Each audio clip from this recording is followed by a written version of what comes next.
सिद्धं शुद्धं प्रणम्य जिनेन्द्रवर्णेमि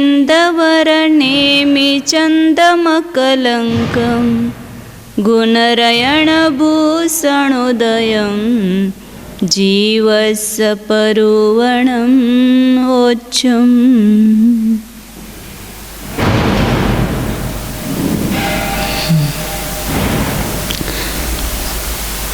मन पर्याय ज्ञान का प्रकरण चल रहा है। मन पर्याय ज्ञान का स्वरूप बताए, उसके दो भेद बताए, रुजुमति और विपुलमति। फिर उसमें दोनों में जो अंतर है वो भी बताया, रुजुमति और विपुलमति में। और अब उसके द्रव्य क्षेत्र काल और भाव का प्रमाण बता रहे हैं। तो उसमें जो रुजुमति मति ज्ञान मन पर्याय ज्ञान है उसका जगन्य द्रव्य का प्रमाण और उत्कृष्ट द्रव्य का प्रमाण बताया। संपूर्ण औदारिक शरीर से निर्जीर्ण समय प्रबद्ध वह जगन्य द्रव्य प्रमाण है, और चक्षुरेंद्रिय के द्वारा निर्जीर्ण, तो उतने स्थान से निर्जीर्ण जो औदारिक शरीर है, शरीर के समय प्रबद्ध है, उसको उत्कृष्ट रुजुमति ज्ञान जानता है। इसका प्रमाण अपने सवेरे देखा है। अब आगे विपुलमति का जगन्य द्रव्य का प्रमाण क्या है और उत्कृष्ट द्रव्य का प्रमाण क्या है वो बता रहे हैं। 452 नंबर गाता है। ववगणानम नन्तिम भागेन उजुग उक्कसं खण्डितमेत्तं होदिहु विपुलमदिसावरं दौवम्। मनदौव वगणानम अनंतिम भागेन, मनोद्रव्य वर्गणा के अनंतवे भाग रूप जो ध्रुवहार है उससे उजुग उक्कसम, रुजुमति मन पर्याय ज्ञान का जो उत्कृष्ट द्रव्य का प्रमाण है, मतलब चक्षुरेंद्रिय के स्थान से निर्जीर्ण समय प्रबद्ध, उसको एक बार उस मनोद्रव्य वर्गणा के अनंतवे भाग से, मतलब ध्रुवहार से, ध्रुवहार का प्रमाण क्या है कि मनोद्रव्य वर्गणा के जितने विकल्प है उसका अनंतवा भाग, ये ध्रुवहार का प्रमाण है। और वो ध्रुवहार से उस रुजुमति मन पर्याय ज्ञान के उत्कृष्ट द्रव्य को भाग देने पर विपुलमदिस्सा अवरम दवम, विपुलमति का जगन्य द्रव्य का प्रमाण आता है। एक बार उसको ध्रुवहार का भाग दो। तो यह पहले अपन ने जब अवधि ज्ञान का देखा था ना, उस समय ये ध्रुवहार का प्रमाण निकाला था। तो मनोद्रव्य वर्गणा के विकल्प कितने होंगे, तो उत्कृष्ट मनोवर्गणा में से जगन्य मनोवर्गणा माइनस करना। तो जगन्य के लिए संतुष्टि क्या दी, ज।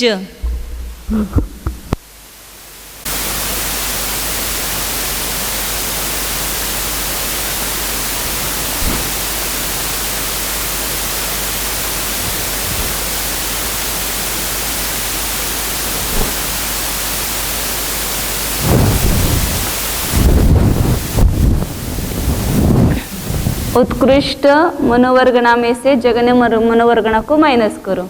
तो जगन्य मनोवर्गणा की संतुष्टि क्या मानी है, ज मानी है। और उत्कृष्ट मनोवर्गणा जगन्य मनोवर्गणा से अनंतवा भाग अधिक है, उसमें परमाणुओं की संख्या। तो यहाँ अनंतवा भाग अधिक करने के लिए जगन्य में अनंत का भाग दिया और एक अधिक अनंत से गुना किया, तो उत्कृष्ट वर्गणा का प्रमाण आता है। जगन्य को अनंत से भाग दे करके एक अधिक अनंत से गुना किया। अब यह हो गए उत्कृष्ट मनोवर्गणा, और यह है जगन्य मनोवर्गणा, इसमें से ये माइनस करना है। तो उसके लिए क्या किया, समच्छेद किया, जगन्य वर्गणा में अनंत से भाग दिया और अनंत का गुना किया। कितना यहाँ पर जगन्य वर्गणा भागिले अनंत, इस कॉमन संख्या निकली। और यहाँ पर ये अनंत प्लस एक है और उसमें से माइनस क्या करना है, अनंत।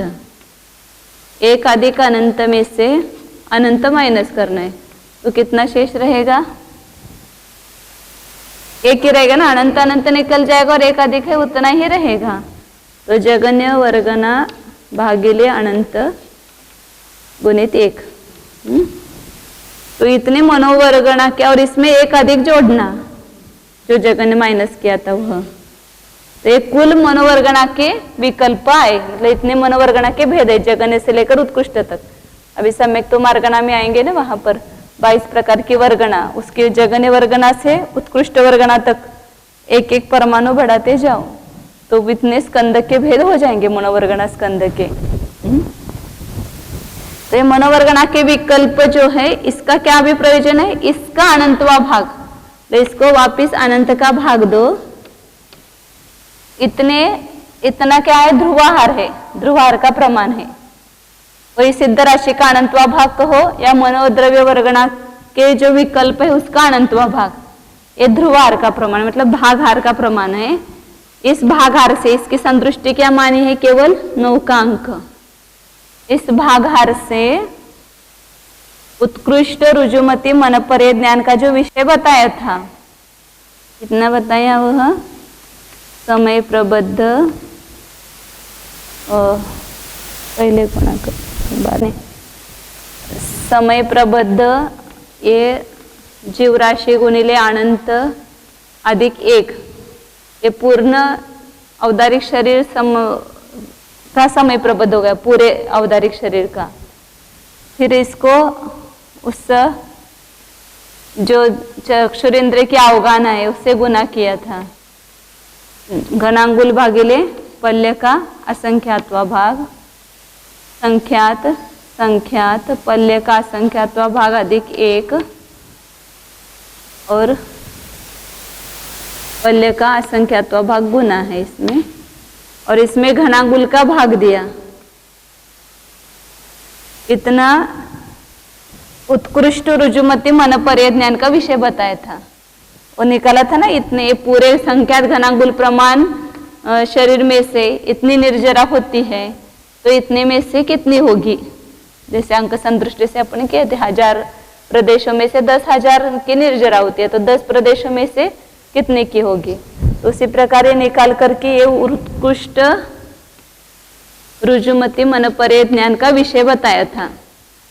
इतने परमाणु के स्कंद को उत्कृष्ट रुजुमति मनपरे ज्ञानी जानते हैं। अब यहाँ जगन्य विपुलमति मनपरे ज्ञानी का विषय निकालना है, तो इसको एक बार इस ध्रुवार से भाग दो, यहाँ केवल 9 का भागहार हो जाएगा। मतलब 9 मतलब ये ध्रुवार है, तो ये क्या निकला, जगन्य विपुलमति मनपरे ज्ञान का विषय।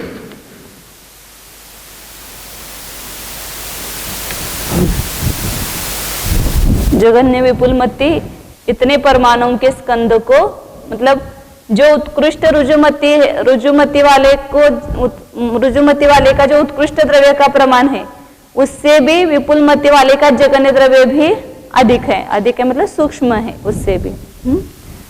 इस प्रकार फिर उत्कृष्ट कितना है उसका, तो आगे की गाथा में बताया है, वह पहले अपन गणित बता देते हैं, फिर बताने की जरूरत नहीं रहेगी कि 8 कर्मों का जो समय प्रबद्ध है विसरसोपचय रहित, उसको ध्रुवार से एक बार भाग दो तो वो दूसरा भेद आएगा। मतलब जगन्य विपुलमति ने इतने प्रमाण स्कंद को जाना, अब दूसरा विपुलमति मनपरे ज्ञान का जो भेद आएगा वो उसका द्रव्य का विषय क्या होगा, तो जो कार्बन समय प्रबद्ध है उसको एक बार ध्रुवार से भाग दो। 8 कर्मों का जो विसरसोपचय रहित 1.5 गुण हानि गुणित समय प्रबद्ध प्रमाण जो सत्ता में पड़ा है, एक समय प्रबद्ध लेना है ना, एक समय प्रबद्ध लेना है, 8 कर्मों का सामान्य समय प्रबद्ध विसरसोपचय रहित लेना है। तो वहां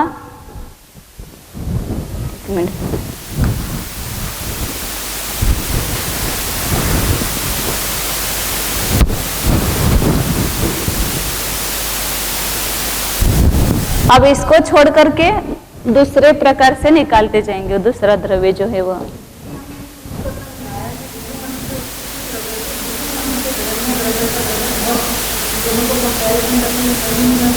इसका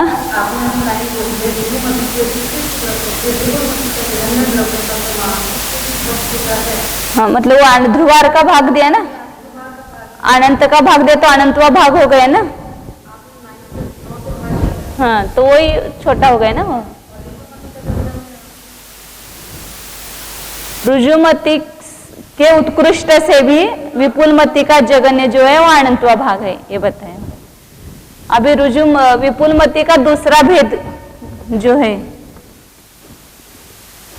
उसका द्रव्य का प्रमाण क्या है? द्वितीय द्रव्य विकल्प।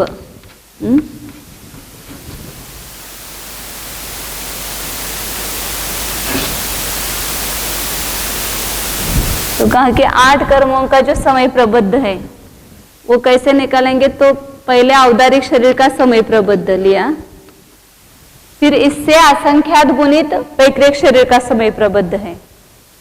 पैक्रिक शरीर के अब क्या ना, प्रदेश तो संख्ये गुणम प्राक तेजसात ततो अनंत गुणे, मतलब औदारिक से वैक्रिक शरीर का जो समय प्रबद्ध है उसमें परमाणुओं की संख्या असंख्यात गुणित है। उससे आहारक शरीर के जो एक समय प्रबद्ध है उसका असंख्यात गुना है वैक्रिक शरीर से भी। और तेजस शरीर के जो एक समय प्रबद्ध है उससे अनंत गुना है। और तेजस शरीर से कार्बन का समय प्रबद्ध उससे भी अनंत गुना है। तत्वार सूत्र में अपन पढ़ते हैं ना, तो वही यहाँ पर संदृष्टि कार्बन समय प्रबद्ध विसर्जोपचय रहित लेना है। एक समय में जितने कर्म परमाणुओं का आठों कर्मों का मिलाकर के जो एक समय प्रबद्ध है,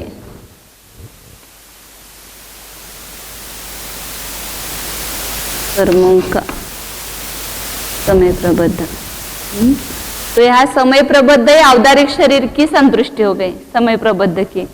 इससे जगत श्रेणी का असंख्यातवा भाग गुणित वैक्रिक शरीर के का समय प्रबद्ध है।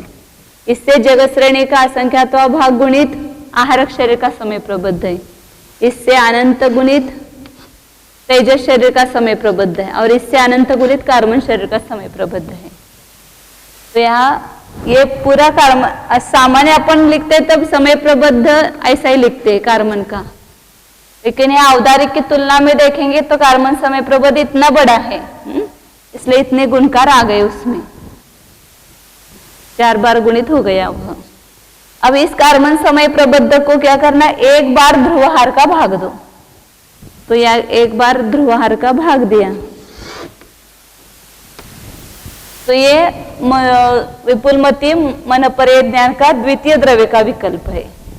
फिर इसमें ध्रुवहार के भाग देते जाओ तो दूसरा तो आया, तीसरा, चौथा, 5वां ऐसा भेद आता जाएगा ऊपर ऊपर। फिर सबसे उत्कृष्ट विपुलमती मन परिज्ञान है, उसका द्रव्य विकल्प कौन सा आएगा, मतलब वो कितने द्रव्य को जानेगा। तो इस प्रकार ध्रुवहार का भाग ऊपर देते देते असंख्यात कल्पकाल के जितने समय है, मतलब उतने, इसका अर्थ क्या हो गया, मन परिज्ञान के उतने भेद हो गए। इतनी बार ध्रुवहार का भाग आएगा इसमें। अब दूसरे में क्या करेंगे अपन, 2 बार ध्रुवहार का भाग हो जाएगा। फिर तीसरे भेद में 3 बार ध्रुवहार का भाग होता जाएगा।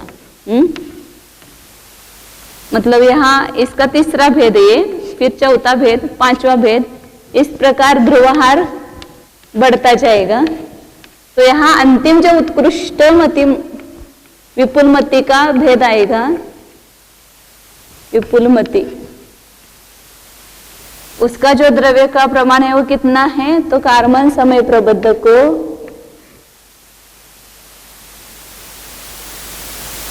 अनंत और अनंत कितनी बार ध्रुवहार से भाग देना, असंख्यात कल्पकाल के जो समय है उसकी संतुष्टि कल्पकाल और असंख्यात, इतनी बार ध्रुवहार समझना, असंख्यात कल्पकाल से भाग नहीं देना, इतनी बार ध्रुवहार का भाग देना है कार्बन समय प्रबद्ध में। तो वहां जो सूक्ष्म विषय आएगा उतने द्रव्य को उत्कृष्ट विपुलमती ज्ञानी जानते हैं।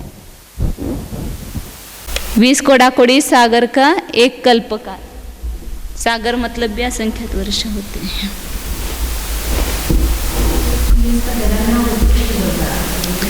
हाँ, विपुलमती का मतलब जगन्य का तो निकाला, उत्कृष्ट रुजुमती में ध्रुवार का भाग दिया। और यहाँ आगे द्वितीय कल्प से कार्बन समय प्रबद्ध को लेकर के उसको ध्रुवार का भाग देते गए, और अंतिम में असंख्यात कल्पकालों के जितने समय उतनी बार ध्रुवार का भाग होगा। मतलब इतने मनोवर्ग मनपरे ज्ञान के इतने भेद व्यतीत हो गए, ऐसा समझना विपुलमती मनपरे ज्ञान के।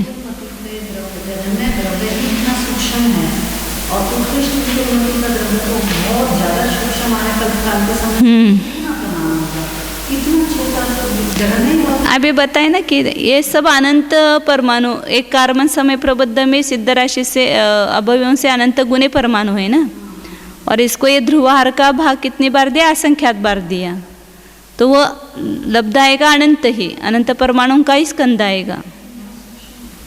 वो तो सूक्ष्म होता का इतनी बार।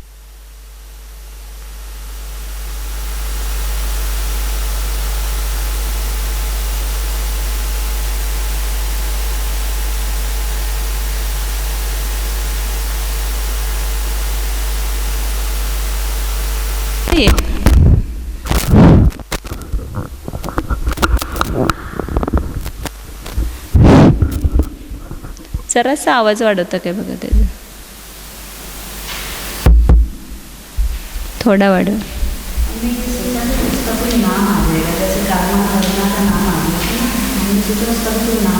किसका?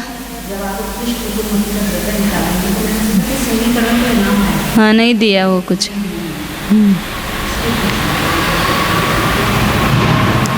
ऐसे वो अपना देशावधि ज्ञान से भी छोटा ही आएगा ये द्रव्य।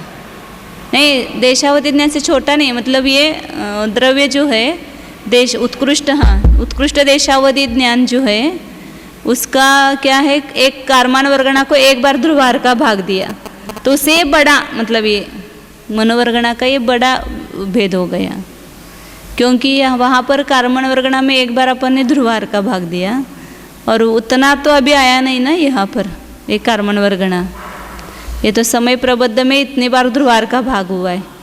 वहाँ जो हाँ उत्कृष्ट देश अपने जो देशावधि के जो भेद है वो कितने हैं, लोक प्रमाण और उसको माइनस, लोक में से माइनस घनांगुल का असंख्यातवा भाग है, तो ज़्यादा भेद है, और एक असंख्यात कल्पकाल मतलब कम आएंगे भेद। तो इतनी बार ध्रुवार का भाग हो गया तो वो द्रव्य ऐसा लगता है। अभी अपन इतना सूक्ष्म गणित जानते भी नहीं, मतलब संख्याओं को। वो कार्बन वर्गणा में एक बार ध्रुवार का भाग दे, उतना आया। अब आगे 455 नंबर नहीं 453 नंबर गाता है। ये अपने अर्थ लगाया है, इसको खाली गाता पढ़ करके उसका अर्थ बताते हैं। अट्टन्नं कम्माणं समयपबद्धं विविस्ससोवचयं धुवहारेण गिवारं भजिदे विदियं हवेदौवम्। अट्टन्नं कम्माणं समयपबद्धं विविस्ससोवचयं, विसर्गोपचय से रहित आठों कर्मों का जो समय प्रबद्ध है उसको, मतलब कभी 8 कर्मों का बंध होता है, कभी 7 कर्मों का बंध होता है, सामान्य रूप से 8 कर्मों का लिया समय प्रबद्ध, उसको ध्रुवहार से इगिवारम भजे दे, एक बार भाग देने पर विदियम दवम हवे, उपुलमति का द्वितीय द्रव्य का प्रमाण आता है। अब उसमें आगे का बताते हैं। 454 नंबर गाता है। दियम कप्पाणम संखे चाणम च समय संकसमम धुवहारेण हरिदे हो देहु उक्कसयं दवम। तव्विदियम कप्पाणम असंख्य जानम समय संख समम, उस द्वितीय मनपर्य ज्ञान के विकल्प को असंख्यात कल्प कालों के समयों के समान जो संख्या है वो उतनी बार ध्रुवहारेण अवहरिदे, ध्रुवहार से भाग देने पर उक्कसयं दवम होदी, उत्कृष्ट द्रव्य का प्रमाण आता है। विपुलमति के उत्कृष्ट द्रव्य का प्रमाण आता है। अब यहाँ पर हाँ बराबर। अब यहाँ आगे क्षेत्र का प्रमाण, ये द्रव्य का प्रमाण बताया, अब क्षेत्र का प्रमाण। तो समय प्रबद्ध का अनंतवा भाग ही आएगा ना, इतनी बार भाग देने पर जो अनंतवा भाग आता है वो अनंतवा भाग ही आएगा। 455 नंबर का आता है।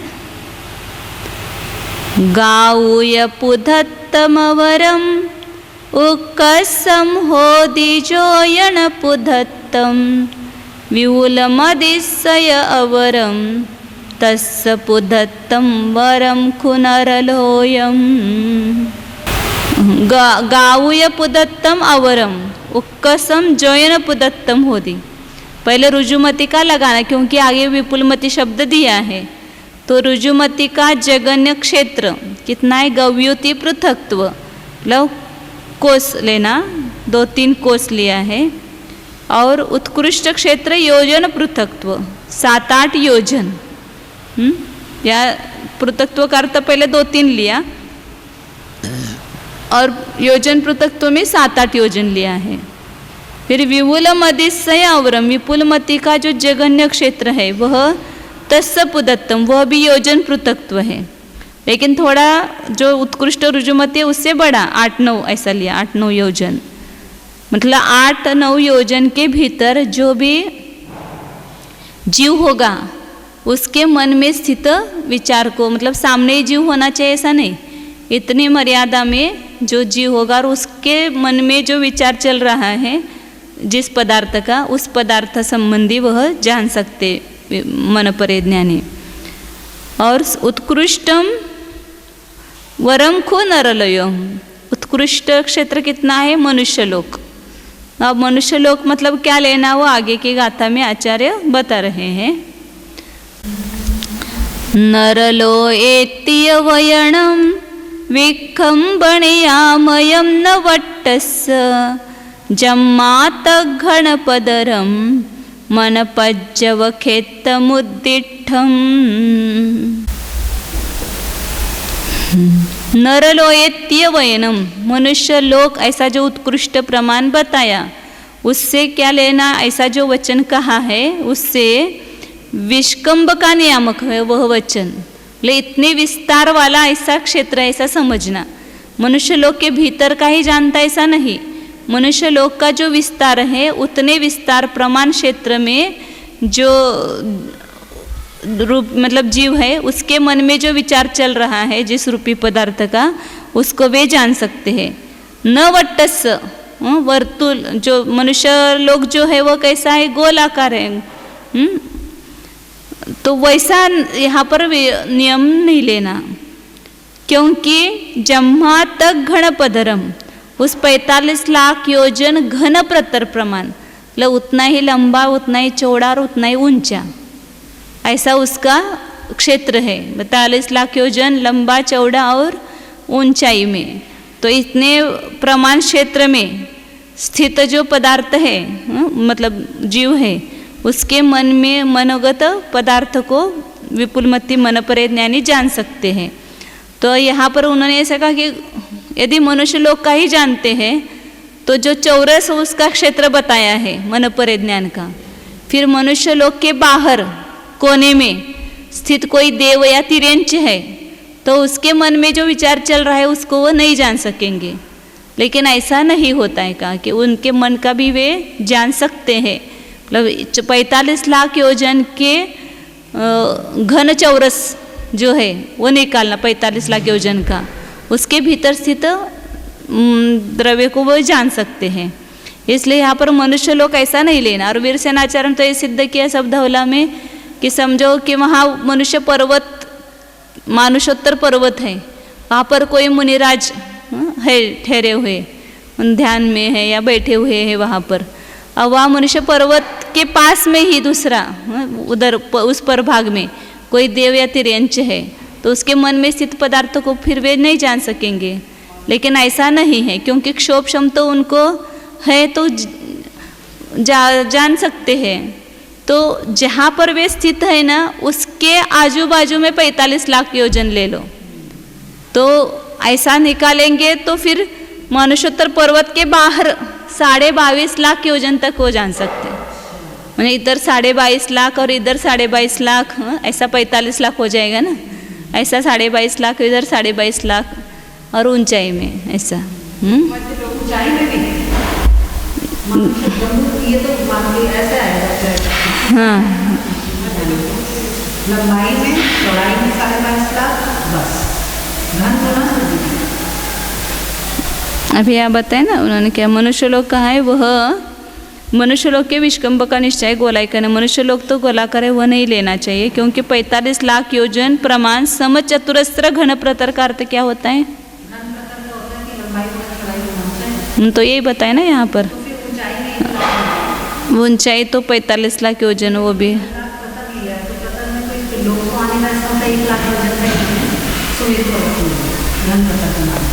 यहाँ तो 45 लाख योजन बताते हैं। 45 लाख योजन प्रमाण समचतुरस्र घन प्रतर अर्थात समान चौकोर घन प्रतरूप मन पर्याय का उत्कृष्ट विषय क्षेत्र कहाँ है? तो ऊपर भी 45 लाख योजन होगा। फिर ऊपर नीचे क्या होगा, उसमें क्या बाधा है? मध्यलोक होगा, लेकिन वो जो उनका क्षेत्र है वो समझ घन प्रतर बता रहे हैं ना। तो ऊपर क्या स्वर्ग में गए तो क्या बिगड़ते हैं? स्वर्ग के देवों के मन में जो है वो भी जान सकते हैं, ऐसा आ सकते हैं ना। समचतुरस्र घन प्रतर जब लेंगे तो 45 लाख योजन लंबा चौड़ा और वो ऊंचा तीनों भी आ जाएगा ना उसमें।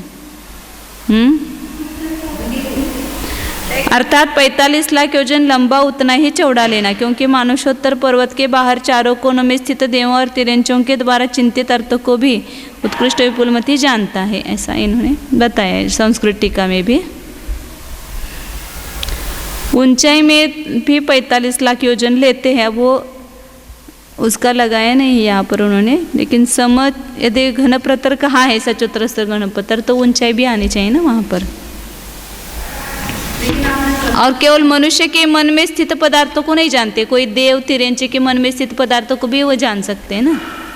तो मनुष्य लोग के बाहर का भी जाने तो फिर कोई बाधा नहीं है उसमें।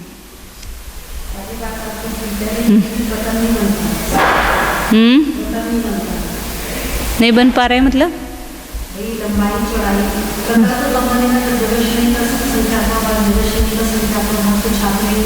और 1 लाख योजन आप जो लोग तो धन आप निकालो तो धन तो 3 लोग फिर आएगा।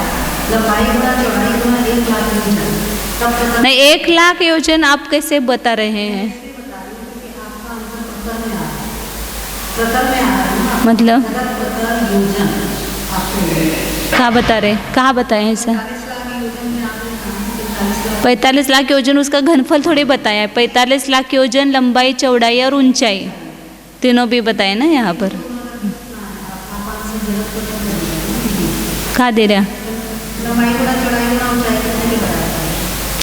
कहाँ पर? यहाँ जगत प्रतर का क्या संबंध है यहाँ पर बताओ।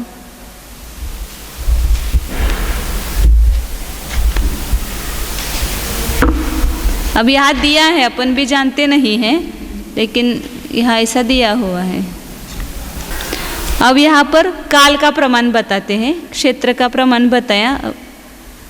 दुगतिग भवाहु अवरम सतट भवाहवंति उक्कसम अडनव भवाहु अवरम संखेजम विपुल उक्कसम।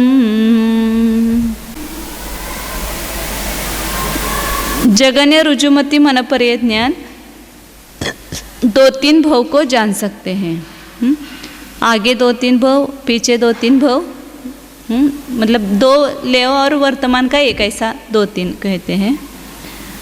और उत्कृष्ट रूप से कितना जान सकते हैं? तो 7-8 भव। पीछे के भूतकाल के 7 भव, वर्तमान का 1 भव, 8 भव हो गया, और आगे भविष्य के भी 7 भवों को जान सकते हैं। और जो विपुलमति मन परे ज्ञानी वे अडनव भवाहु अवरम, जगन्य रूप से 8-9 भव को जानते हैं। और विपुल उत्कृष्ट जो विपुलमति है वह असंख्यजम भव, मतलब असंख्यात भवों का जान सकते हैं। इतना उनका काल का प्रमाण है। तो असंख्यात भव में पल्य भागिले असंख्यात, पल्य का असंख्यातवें भाग प्रमाण लेना है। तो उसमें कर्म भूमि के असंख्यात भव आएंगे, ऐसे भोग भूमि के या स्वर्ग के वो नहीं आ सकते हैं ना भव। तो फिर बीच बीच में वो स्वर्ग में गए वो नहीं जानेंगे। असंख्यात भव, पल्य का असंख्यात भाग काल का प्रमाण बताया है। तो उसमें पल्य असंख्यात एक भाग से आता ऐसा बताया है। तो उसमें असंख्यात भव आते हैं ऐसा कहा है।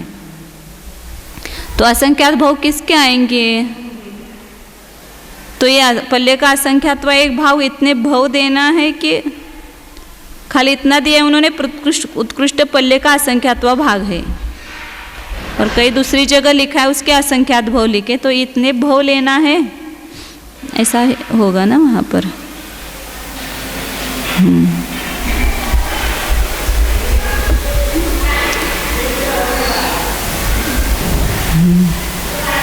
काल का प्रमाण पल्य का असंख्यातवा भाग बताया ना, तो उसमें असंख्यात भव कैसे लेंगे? उसमें असंख्यात भव तो मनुष्य और तिर्यंची की कर्मभूमि की अपेक्षा आएंगे। लेकिन बीच बीच में स्वर्ग में नरक में गए उसको भी जानेंगे ना वो,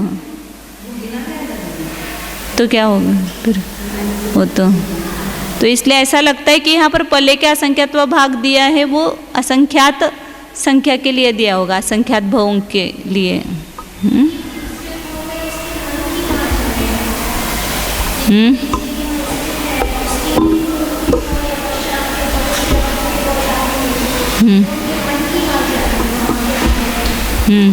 आप मन में जिस संसारी जीव का आप अपने बेटे का विचार कर रहे हैं समझो, तो फिर उस बेटे के जो पूर्व भव कितने हुए या आगे के भव जो है वो उसका जानेंगे। तो इतने पूर्व भव में मन में विचार किया हुआ ऐसा नहीं लेंगे। वहाँ पर जिसके बारे में वो विचार कर रहे हैं उस रूपी द्रव्य, मतलब जो संसारी जीव द्रव्य होगा, उसके पिछले और अगले इतने भवों को ही जान सकते हैं। हाँ हाँ हाँ हाँ जान।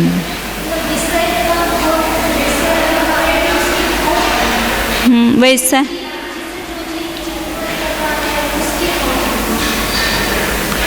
मनोपरे ज्ञान का विषय क्या है कि मन में जिसका विचार चल रहा है उस रूपी द्रव्य को जानना। रूपी द्रव्य में वह पुद्गल भी लिया और संसारी जीव द्रव्य भी लिया। तो वो जिसका विचार कर रहा है उसके बारे में वो उनको ज्ञान हो रहा है ना, उस मन में स्थित पदार्थ को जान रहे हैं ना। तो उस मन में स्थित पदार्थ के जो भव होंगे, आपको विचार चल रहा है कि मेरे बेटे का क्या होगा आगे, या पीछे क्या कौन था, कैसा था, क्या था, ऐसा विचार आप कर रहे हैं, तो वो विपुलमति मनोपरे ज्ञानी वो जान लेंगे। या रुजुमति भी जो है 2-3 भव को जान लेंगे। आप क्या कह रहे हैं? आपका तो उनका जो विषय है उसी विषय के बारे में जानेंगे ना। मनोपरे ज्ञान का विषय क्या है?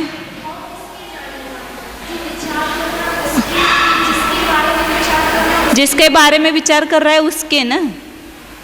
विषय क्या है मनोपरे ज्ञान का? जिसका मन है उसका विचार, वो उसको जानते हैं कि उसके मन में स्थित पदार्थ को जानते हैं। तो जो विषय है उसी विषय के बारे में वो द्रव्य क्षेत्र काल भाव आएगा ना।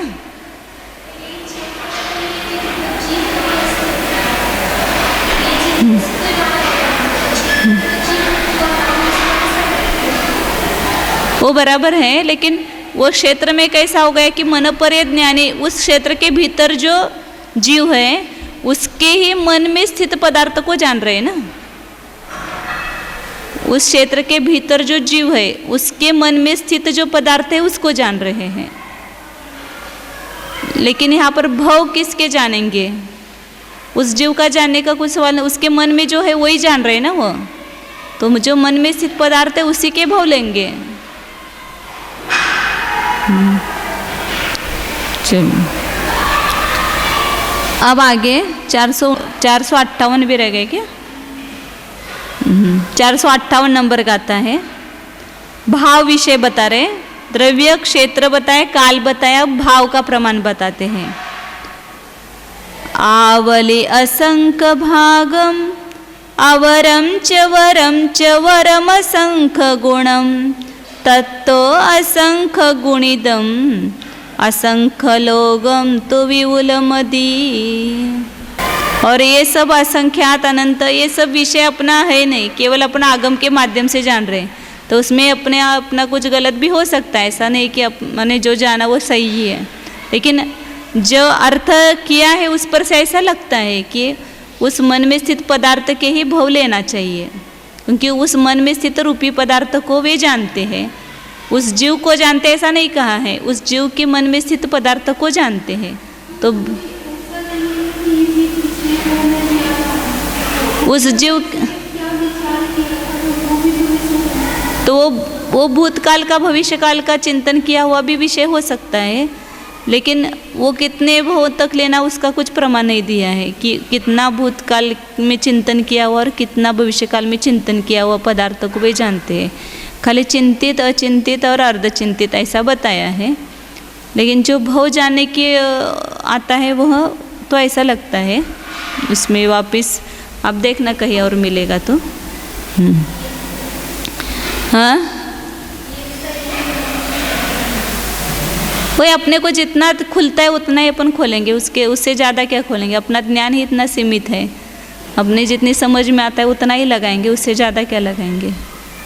तो लगता तो ये है कि भाव जानना मतलब किसके विषय के, द्रव्य किसका, वो विषय जो उसका मन परिज्ञान का बन रहा है उसी को द्रव्य का विषय कहेंगे ना, और क्षेत्र भी उसी का होगा और भाव भी उसी का होगा।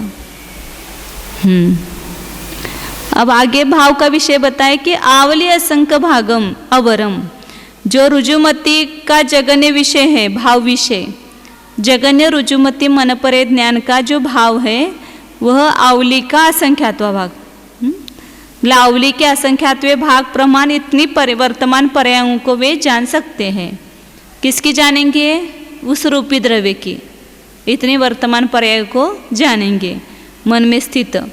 और वरम खुवरम असंख्य गुणम, जगने से उत्कृष्ट कितना है? असंख्यात गुना है। लो उससे असंख्यात गुणित वर्तमान पर्यायों को उत्कृष्ट रुजुमति मन परे ज्ञान जानता है। फिर उसके बाद विपुलमति जो है उसका विषय जगन्य विपुलमति मन परे ज्ञान, उससे भी असंख्यात गुणे वर्तमान पर्यायों को जानते हैं। और उत्कृष्ट जो रुजुमति मन परे ज्ञान है वह असंख्य लोगम, असंख्यात लोक प्रमाण पर्यायों को वर्तमान पर्यायों को जान सकते हैं। तो असंख्यात लोक उसका विषय हो गया। तो इस प्रकार ये भाव प्रमाण बताया। अब आगे और खुलासा करते। वम खेतम कालम भावम च मध्यमम नानम जानती, जगन और उत्कृष्ट बताया, बाकी के शेष सब मध्यम भेद आएंगे। तो मध्यम द्रव्य को, मध्यम क्षेत्र को, मध्यम काल को, मध्यम भाव को मध्यम मन परे ज्ञान जानता है। इस प्रकार मन परे ज्ञान को संक्षेप से कहा। तो यहाँ तक मन परे ज्ञान का वर्णन पूरा हो गया। अब केवल ज्ञान का स्वरूप बताते। पांचवा ज्ञान कौन सा है? केवल ज्ञान। 460 नंबर गाता है। संपूर्णम तु समग्रम केवलमसवत्त सौवभावगयम् लोयालोयवितिमिरं केवलनानं मुने दौवम्। केवल ज्ञान कैसा है? संपूर्ण है, क्योंकि संपूर्ण ज्ञान के अविभाग प्रतिच्छेद वहाँ पर प्रकट हो गए हैं, व्यक्त हो गए, विकसित हो गए हैं। इसलिए वहाँ पर कोई भी विषय अपूर्ण नहीं है। सभी विषयों को जानते, जितना विश्व है और इससे भी अनंत गुना विश्व हो तो उसको भी जानने की सामर्थ्य उनमें है। इसलिए जो संपूर्ण को जानता है और समग्रम, संपूर्ण बताया, फिर समग्र है, मतलब मोहनीय वीर्यांतराय का पूर्ण क्षय होने से उसमें अब शक्ति को कोई रोक नहीं सकता है। इसलिए निश्चल होने से वो कैसा है? समग्र है। और कैसा है? केवलम, केवल अकेला, मतलब उसको किसी के सहाय की आवश्यकता नहीं, उसका नाम ही केवल ज्ञान है ना, मैं अकेला हूँ, मुझे इंद्रिय, मन, प्रकाश इत्यादि किसी की आवश्यकता नहीं है। असहाय ज्ञान कहते हैं उसको, ये जिसको किसी के सहाय की आवश्यकता नहीं। सहायता जहाँ लेते हैं वहाँ पर बड़प्पन है या उसका हीनपना है। तो अपन भी देखते हैं ना, कभी जाते समय किसी का हाथ पकड़ना पड़े तो अच्छा लगता है, बहुत मुझे सबका हाथ पकड़ना पड़ता है, तो वहाँ अपना बड़प्पन लगता है कि लघुता लगती है, उसमें अपन तुच्छता का अनुभव करते हैं। इसलिए किसी की सहायता के बिना जानना ये केवल ज्ञान का स्वरूप है, इसलिए असहाय ज्ञान कहा है। केवलम असवत्त, और कैसा है वह ज्ञान? असपत्न, उसके लिए कोई सवद नहीं है, मतलब प्रतिपक्ष नहीं है, प्रतिपक्ष से रहित है, क्योंकि वह संपूर्ण घाती कर्म का क्षय हो गया है, इसलिए उसमें क्रम करण व्यवधान से रहित हो गया है। स्वभावगयम, संपूर्ण भावगत है, मतलब संपूर्ण भावों को जानने वाला है। लोया लोय वितिमिरम, लोक और आलोक के संपूर्ण अंधकार को जिन्होंने नष्ट कर दिया है। वितिमिरम है ना, विगत तिमिरम, मतलब जिसमें से अंधकार निकल गया है, कोई भी लोक और आलोक संबंधी अब अज्ञान नहीं बचा हुआ है। ऐसा केवल ज्ञान जानना चाहिए, और इस केवल ज्ञान के लिए हम कितना पुरुषार्थ करते हैं, और शास्त्र ज्ञान के लिए कितना पुरुषार्थ करते हैं। अभी तो लगता है कि ये शास्त्र वो शास्त्र सब आना चाहिए, लेकिन अभी मुझे केवल ज्ञान होना चाहिए, ऐसा लगता है क्या? लगता है वो तो होने वाला नहीं है, इसलिए कुछ इच्छा करने की ज़रूरत नहीं है। ऐसा नहीं, हम ये शास्त्र भी पढ़ रहे तो हमारा लक्ष्य केवल ज्ञान ही होना चाहिए। शैक्षणिक ज्ञान ही हमारा लक्ष्य नहीं है, पांडित्य हमारा लक्ष्य नहीं है, केवल ज्ञान की प्राप्ति के लिए ही ये साधन स्वरूप है, इसलिए इसको पढ़ते हैं। तो महिमा आनी चाहिए केवल ज्ञान की, शैक्षणिक ज्ञान की महिमा बिल्कुल नहीं आनी चाहिए।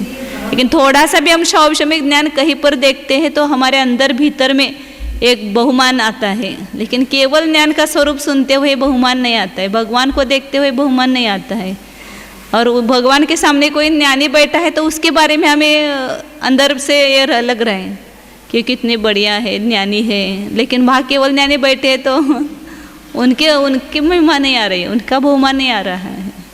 तो क्यों नहीं आ रहा है? तो हम केवल ज्ञान का स्वरूप ही नहीं जानते हैं, और वो केवल ज्ञान का ये नहीं करते हैं, मतलब भाव भाषण नहीं करते हैं, इसलिए उसकी महिमा नहीं आती है।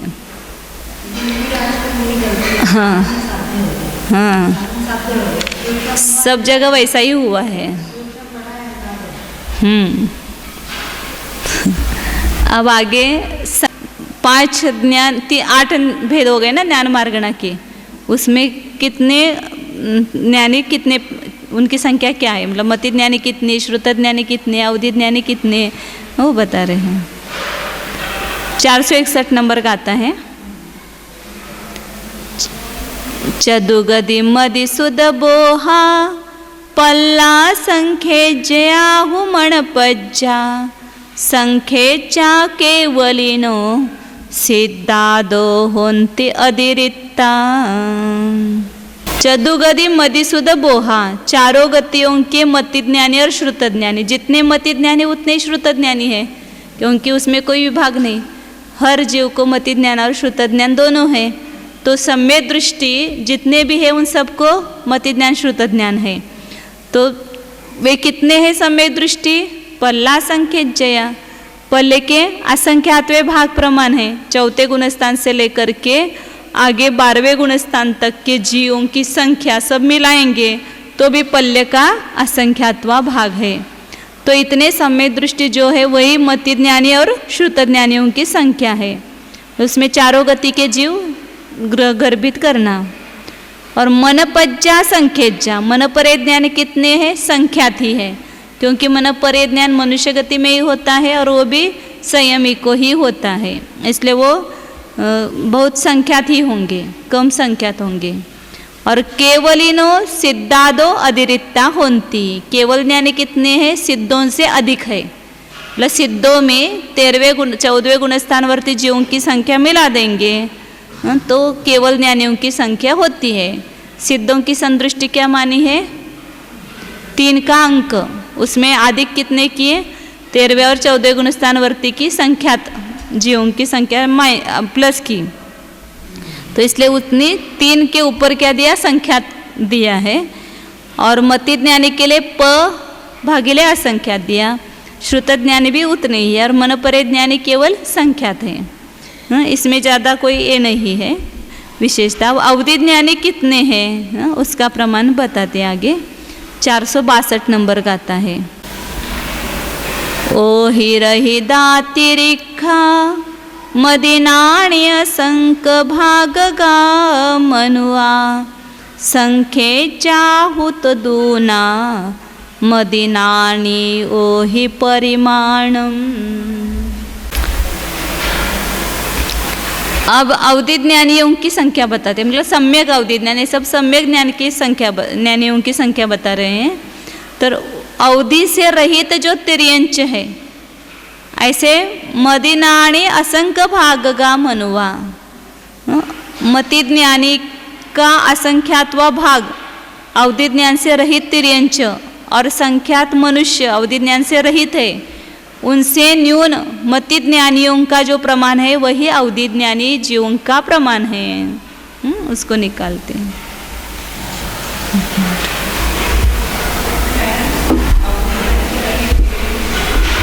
अवधि ज्ञानी से रहित तिर्यंच जो है वो केवल असंख्यातवे भाग है, मतलब असंख्यात बहुभाग तिर्यंच अवधि ज्ञान से सहित है।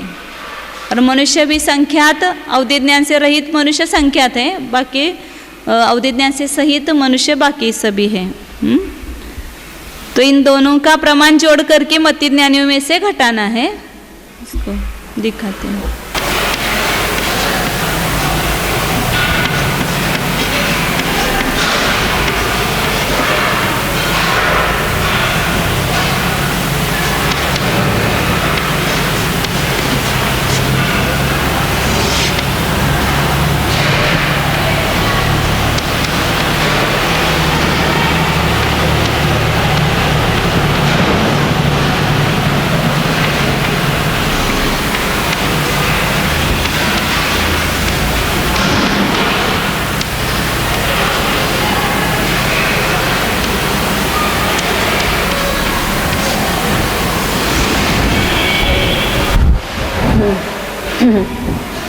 तो जितने नरक में मति ज्ञानी है वे पूरे के पूरे अवधि ज्ञान से सहित है। जितने मति ज्ञानी देव है वो भी सब अवधि ज्ञान से सहित है। लेकिन तिर्यंच और मनुष्यों में नियम नहीं है अवधि ज्ञान का, इसलिए मति ज्ञानी जो है वे ही अवधि ज्ञानी होंगे, लेकिन सभी मति ज्ञानी अवधि ज्ञानी नहीं है।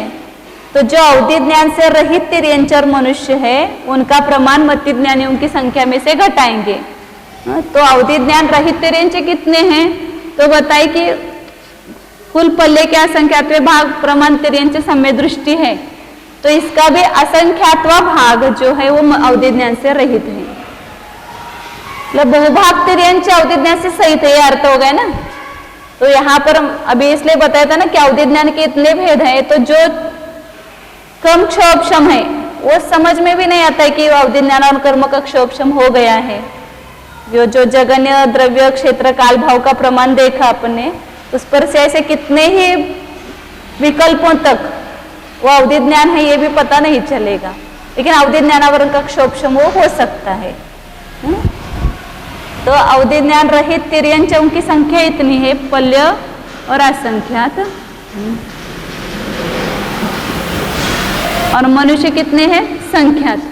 एक इसमें से घटाना है मति ज्ञानियों की संख्या में से। मति ज्ञानियों की संख्या कितनी? पल्ले का असंख्यात्व भाग, इसमें से एक घटाना है। ये दोनों मिला करके इसमें से घटाना है।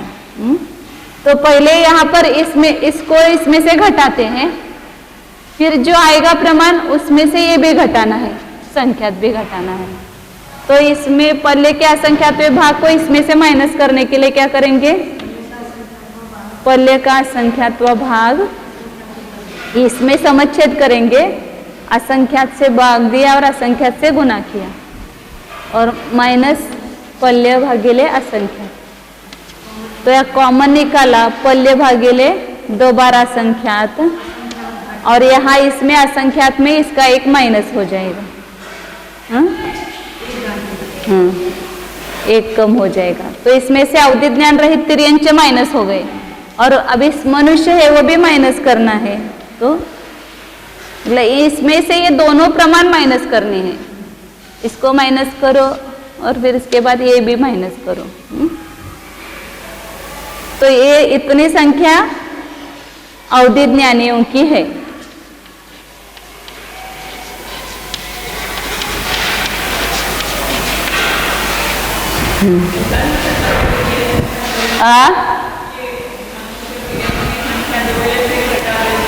वो भी चलता है। हाँ, नहीं उसको वो करने में क्या है, वापिस वो जोड़ना कैसे, तो इसमें तो ऐसा ही लिखेंगे ना, केवल अधिक करेंगे संख्यात को, वो कैसे जोड़ेंगे। और ये दोनों भी इसमें से घटाना है, तो यहाँ पर ये घटा करके इसमें से ये घटाया, ऐसे किया। तो अवधि ज्ञानियों की संख्या हुई। क्या बता रहे आगे, कितने विभंग ज्ञानी है, तो नरक और उसमें स्वर्ग में जितने मिथ्या दृष्टि है, मिथ्या दृष्टि नारकी, मिथ्या दृष्टि देव और तिर्यंच मिथ्या दृष्टि, उसमें से जिनको होगा वो लेना, और मनुष्य मिथ्या दृष्टि।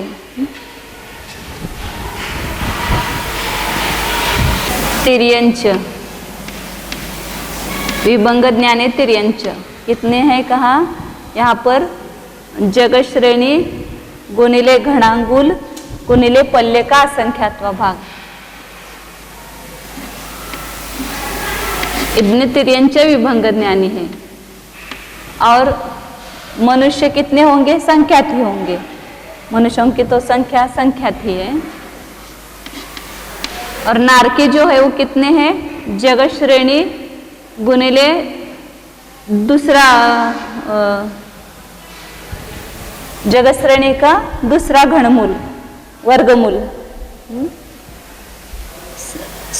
सम्य दृष्टि उन घणांगुल द्वितीय मूल गुणित, हाँ घणांगुल के दूसरे वर्गमूल से गुणित, ये दो मतलब घनांगुल का दूसरा वर्गमूल है, उसको जगत, ये मतलब क्या है, जगत श्रेणी, जगत श्रेणी गुणिले घनांगुल का दूसरा वर्गमूल है,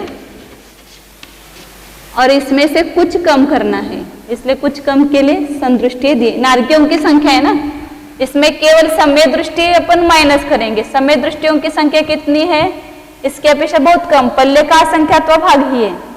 पल्ले के असंख्यात्व भाग नारकी समय दृष्टि है, पल्ले के असंख्यात्व भाग ही सदैव समय दृष्टि है, तो इसलिए कुछ कम किया।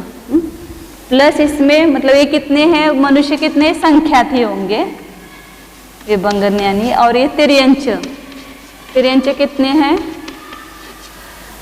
जगत श्रेणी गुणिले घणांगुल गुणिले पल्ले का असंख्यात्व भाग, इतने तिर्यंच वहां पर विभंग ज्ञानी है। और इसमें देवों की संख्या आएगी। तो देव कितने हैं, तो यहाँ ज्योतिष का देवों का जो प्रमाण है उसमें बाकी के सभी देव साधिक करना, उसमें समय दृष्टियों को कम करना, क्योंकि केवल मिथ्या दृष्टि लेना है। तो ज्योतिष का देवों की संख्या कितनी है, जगत प्रतर भागिले पन्नट्टी प्रत्रांगुल, पन्नट्टी का ये करते हैं ना, पन्नट्टी प्रत्रांगुल, इतने ज्योतिष का देव है। इसमें भवनवासी, व्यंतरवासी और कल्पवासी सब मिलाएंगे, तो यहाँ ज्योतिष का देवों का प्रमाण कितना है, जगत प्रतर की ये संदृष्टि है, उसको प्रतरांगुल मतलब 4 है, पन्नट्टी मतलब 65, और उसको दो डैश देते 65,536 की संदृष्टि है। तो इतने तो ज्योतिष का देव है। इसमें भवनवासी जो है उसके संख्यात्व भाग है, तो उसको मिलाने के लिए क्या करते हैं, संख्यात का भाग देते हैं और एक अधिक संख्यात से गुना करते, तो संख्यात्व भाग उसमें जुड़ गया। ऐसा हमेशा करते हैं ना, 4 का भाग दिया और 5 का गुना किया, तो उसका चौथा भाग उसमें मिल गया। तो यह संख्यात का भाग दिया और एक अधिक संख्यात से गुना किया, तो ज्योतिष का और भावंतर और भवनवासी देवों की संख्या हो गई। और इसमें विमानवासी देवों को जोड़ने के लिए एक दंडा देते हैं, तो ये पूरे देवों की संख्या हो गई। अब इसमें इन 3 गतियों के जीव भी कम है। ये जगत प्रतर की अपेक्षा से देखेंगे तो ये जगत श्रेणी असंख्यात्वा भाग है, इसलिए यहाँ पर ये तीनों राशियों को अधिक किया। इसमें 1, 2 और 3, तिर्यंच, मनुष्य और नारकी। ये पहले देव हुए थे, इसमें केवल मनुष्य, तिर्यंच और नारकियों को जोड़ा और समय दृष्टियों की संख्या कम करने के लिए कुछ कम किया है। यहाँ पर समय दृष्टि रहित मनुष्य, तिर्यंच और वो जोड़े हैं विभंग ज्ञानी, और यहाँ पर ये कुछ कम मतलब देवों की जो मिथ्या दृष्टियों की संख्या है, समय दृष्टियों की संख्या है, मिथ्या दृष्टि लेना है तो समय दृष्टियों की संख्या को यहाँ माइनस किया, तो ये पूरी संख्या मिथ्या दृष्टि देवों की आती है, मतलब विभंग ज्ञानी देवों की आएगी। और उसमें ये 3 गति के विभंग ज्ञानी जोड़ दिए, तो यहाँ पर ये संदृष्टि विभंग ज्ञानियों की बताई है। इतने विभंग ज्ञानी हैं।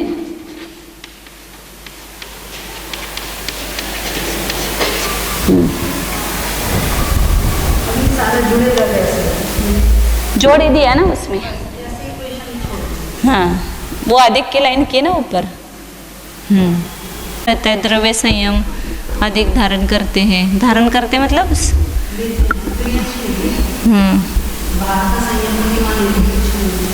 प्रतिमा ले या बाकी सब सहन करते हैं ना, वो कितने मतलब अकाम निर्जरा करते हैं, मतलब एक कारण बताया मैंने इसे।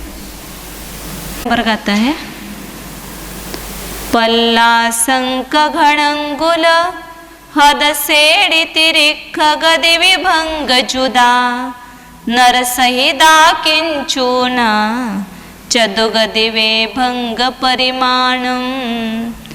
तर तिर्यंच गति में विभंग युक्त जीवों की संख्या बताइए कि पल्ल असंख्य घणंगुल, पल्य का असंख्यात्वा भाग, घणंगुल हद मतलब घनांगुल से गुणित, और सेड़ी मतलब जगत श्रेणी से गुणित, मतलब पल्ले का असंख्यात्वा भाग इतने घनांगुल लेना और उसको जगत श्रेणी से गुना करना, मतलब इतने तिर्यंच विभंग ज्ञानी है। तो कितने असंख्यात तिर्यंच वहाँ पर विभंग ज्ञानी हो सकते हैं। तिर्यंचों की संख्या भी बहुत है ना, संपूर्ण असंख्यात द्वीपों में कौन है, तिर्यंच ही है। और ऐसे बहुत सारे भोग भूमि के तिर्यंच है, तो उनको अवधि ज्ञान होता होगा वहाँ पर, क्योंकि वहाँ पर ऐसे कोई ज़्यादा संक्लेश परिणाम वगैरह नहीं है। फिर नर सहिधा और समय दृष्टि से न्यून, मनुष्य से सहित, और किंचुना चतुगदि विभंग परिमाणम, उसमें से कुछ कम करना, ये चारों गतियों के विभंग ज्ञानियों का प्रमाण है। तिर्यंच गति, मनुष्य गति सहित जो 4 गति के सभी विभंग ज्ञानी लेना।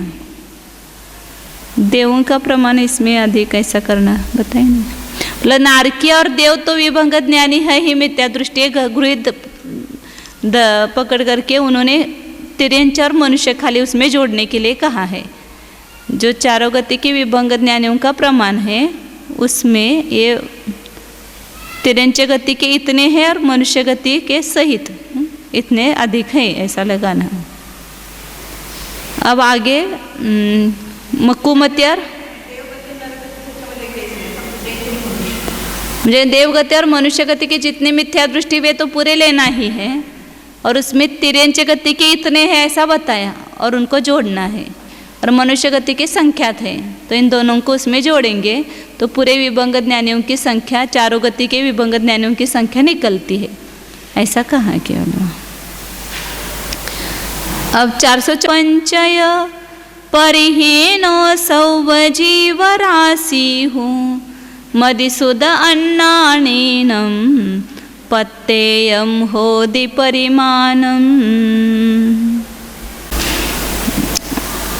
अब कुमति और कुश्रुतया, मति अज्ञानी या श्रुत अज्ञानी जीवों का प्रमाण कितना है वो बता रहे हैं। तो 5 सम्यक ज्ञानियों की जो राशि है, मति ज्ञानी, श्रुत ज्ञानी, अवधि ज्ञानी, मनप्रिय और केवल ज्ञानी, इनकी जो संख्या है उसको संपूर्ण जीव राशि में से कम करो। संपूर्ण जीव राशि कितनी मानी है, मतलब 16 अंक प्रमाण मानी है, तो उसमें 5 सम्यक ज्ञानी जीवों का प्रमाण कम करो, क्योंकि वो तो सब अनंत राशि और ये सब असंख्यात में है। मति ज्ञानी, श्रुत ज्ञानी, अवधि ज्ञानी, मन परे ज्ञानी तो संख्यात ही है, और केवल ज्ञानी भी यहाँ पर संख्यात, और देव सिद्धों की राशि भी लेना है उसमें। तो 3 मतलब सिद्धों की राशि ज़्यादा है, अनंत है, और उसमें संख्यात अरिहंतों को ये जोड़ दिया तो केवल ज्ञानियों की संख्या हुई, और बाकी सब 4 ज्ञानी असंख्यात है उसको उसमें अधिक कर दिया। तो इतनी राशि क्या करना है, संपूर्ण जीव राशि में से कम करना। तो शेष जो बचा हुआ प्रमाण है वे सब कुमति, कुश्रुत ज्ञानियों, मतलब कुमति अज्ञानी और श्रुत अज्ञानियों का प्रमाण है। जितने मति अज्ञानी उतने ही श्रुत अज्ञानी हैं, अलग नहीं।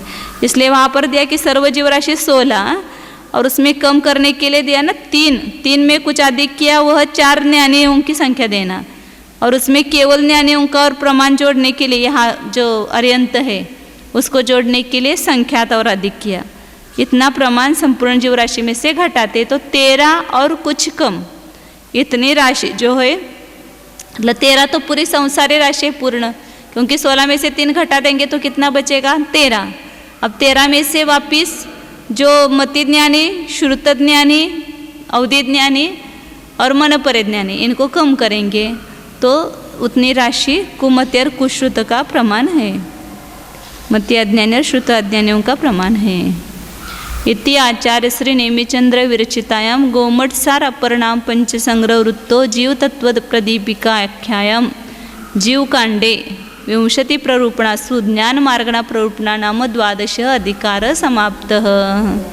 12वां अधिकार समाप्त हुआ। अभी आगे संयम मार्गणा का आएगा, 13वीं मार्गणा, 13वीं प्ररूपणा।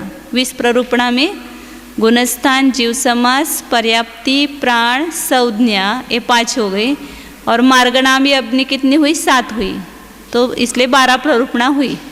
अभी मार्गणा कितनी रही है, 7 मार्गणा रही है, और एक उपयोग अधिकार रहेगा। तो ये 8 प्ररूपणा करेंगे।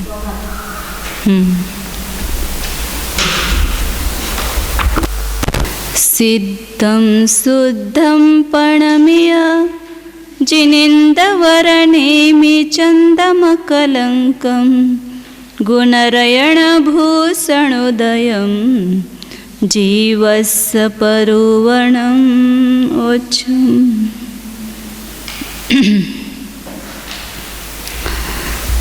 13वीं प्ररूपणा है संयम मार्गणा। 12 मार्गणाएं पूर्ण हो गई है। अब संयम मार्गणा का प्रारंभ करने के पहले यहाँ पर टीकाकार मंगलाचरण करते हैं, विमलनाथ तीर्थंकर को नमस्कार करते हैं। तो उसको नीचे विश्वं विमलयन् स्वीयैर् गुणैर्विश्वातिशायिभिः विमलस्तीर्थकर्तायो वंदे तं तत्पदाप्तये। विमलनाथ तीर्थंकर को नमस्कार कर रहे हैं। तो स्वीय गुण ही विश्वम विमलयन, अपने गुणों के द्वारा संपूर्ण विश्व को निर्मल करने वाले। और कैसे है, गुण विश्वातिशायी भी, संपूर्ण विश्व से भी बढ़कर है। अतिशय उसको कहते हैं जो सबसे बढ़कर होता है। तो विश्व में सबसे बढ़कर ऐसे अपने गुणों के द्वारा संपूर्ण विश्व को निर्मल करने वाले ऐसे जो विमलनाथ तीर्थंकर है उसको तम वंदे, उनको मैं नमस्कार करता हूँ। किसके लिए, तत्पदाप्ते, उनके पद की प्राप्ति के लिए। संसार में जितने भी पद हैं उन सब की पद की प्राप्ति के लिए नीचे वाले जो है उसके लिए प्रयत्न हमेशा रहता है कि वो पद हमें प्राप्त हो। तो जो भव्य जीव है, ज्ञानी है, समय दृष्टि है, उनको हमेशा यही भावना रहती है कि जो भगवान का पद है वह मुझे प्राप्त हो, और कुछ नहीं चाहिए। तो उन विमलनाथ तीर्थंकर को यहाँ नमस्कार किया है। अब यहाँ नेमिचंद्र आचार्य गाथा के माध्यम से संयम का स्वरूप बता रहे। संयम किसको कहना, 465 नंबर गाथा है। 405 हिंदियाण पंचन्नम धारण पालन निग्रह त्याग जो संजमो भनियो वद समिधि कसाय दंडान तह इंदियान पंचन्नम। क्रम से लगाना नीचे की लाइन। व्रतों को धारण करना यानी 5 महाव्रत अहिंसा, सत्य, अचौर्य, ब्रह्मचर्य और अपरिग्रह, इन 5 व्रतों को धारण करना संयम है। समिति का पालन करना, समिति मतलब देख करके चलना, बोलना, आहार करना, सब ये समिति है। सम्यक इर्या ये समिति,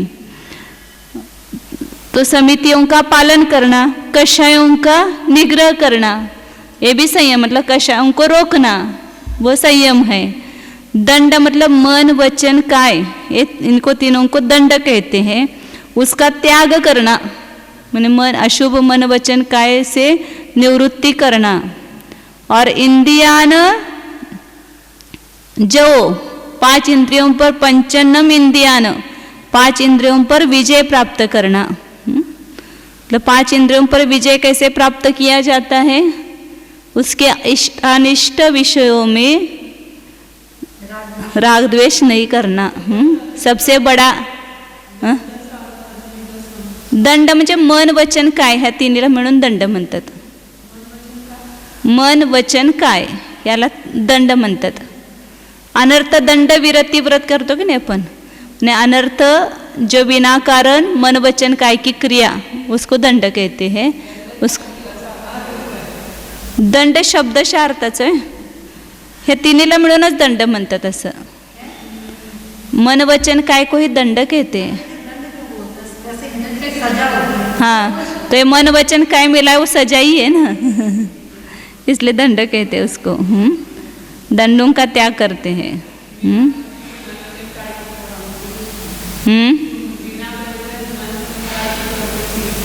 वो तो अनर्थ हो गया, अनर्थ का अर्थ हो गया.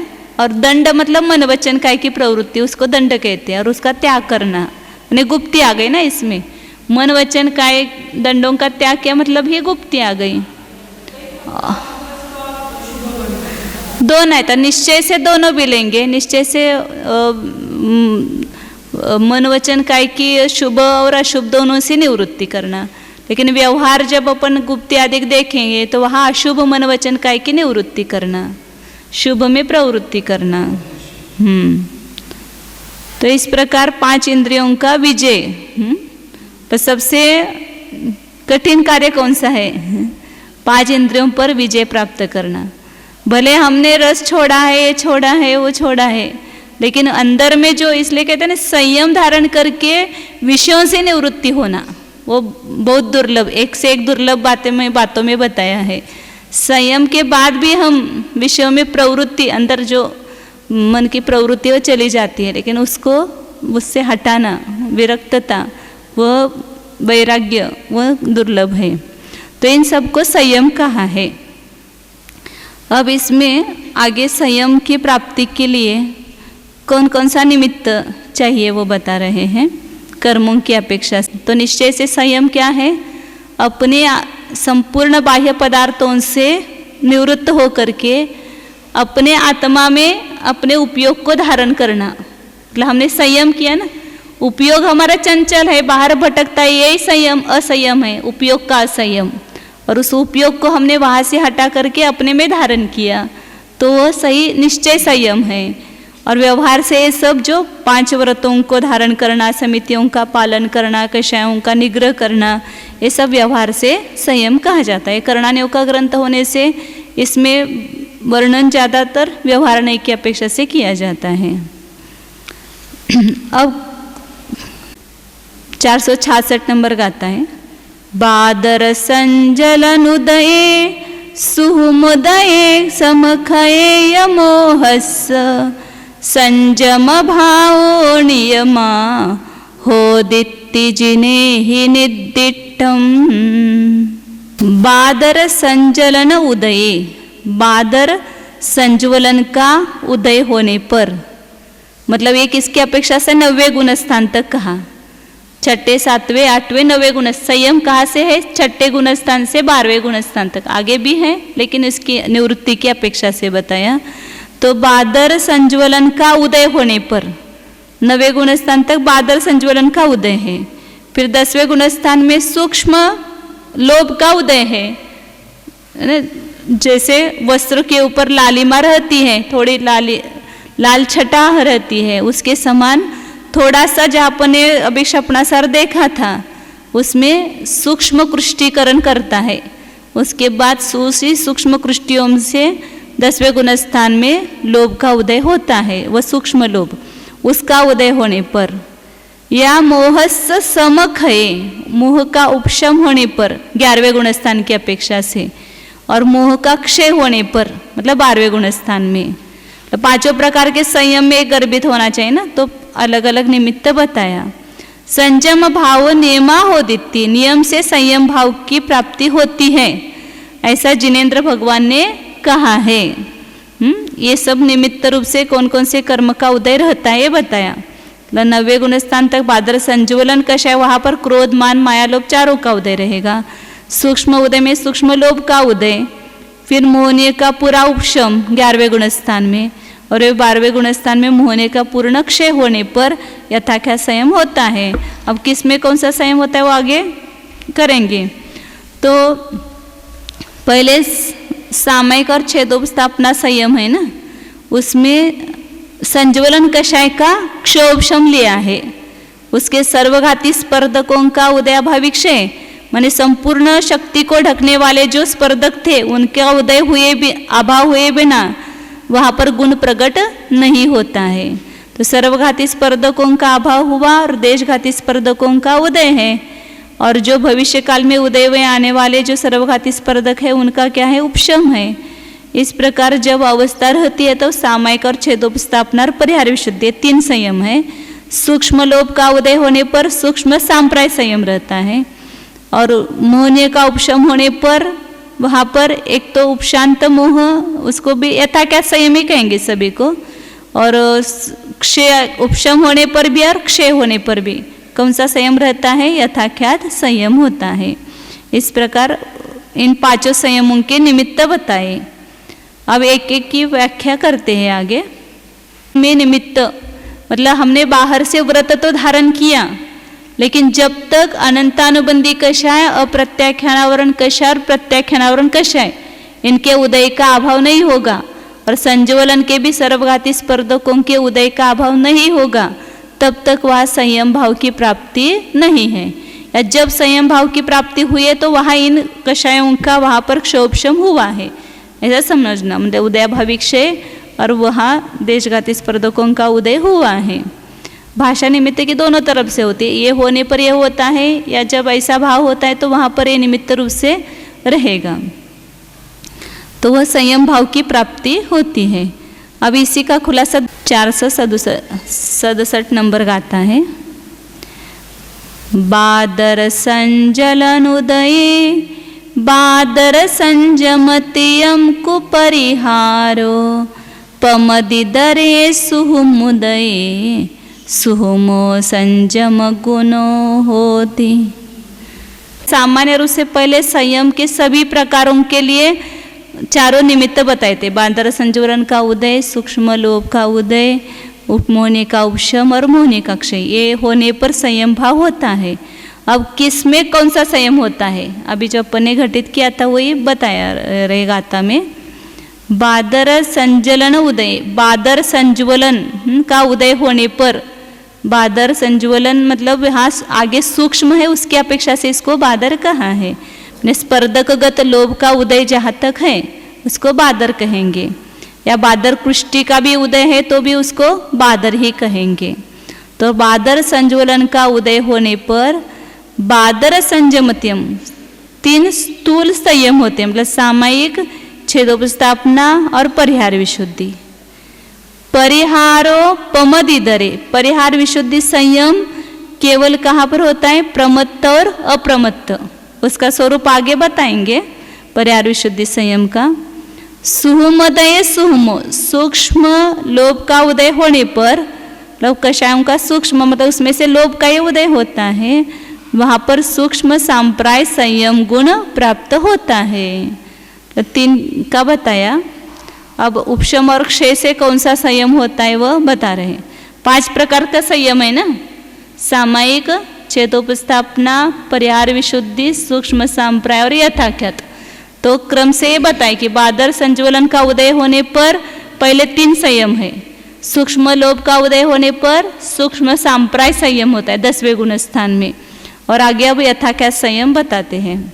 जह खाद संजमो पुण उवसमदो होदि मोहनीयस खयदो वियसो नियमा होदित्ति जिने ही निर्दिष्टम। मोहनीयस उवसमदो खयदोविय जह खाद संजमो होदी, मोहनीय के उपशम से या मोहनीय के क्षय से यथाख्यात संयम होता है। 11वें गुण स्थान से कौन सा संयम है?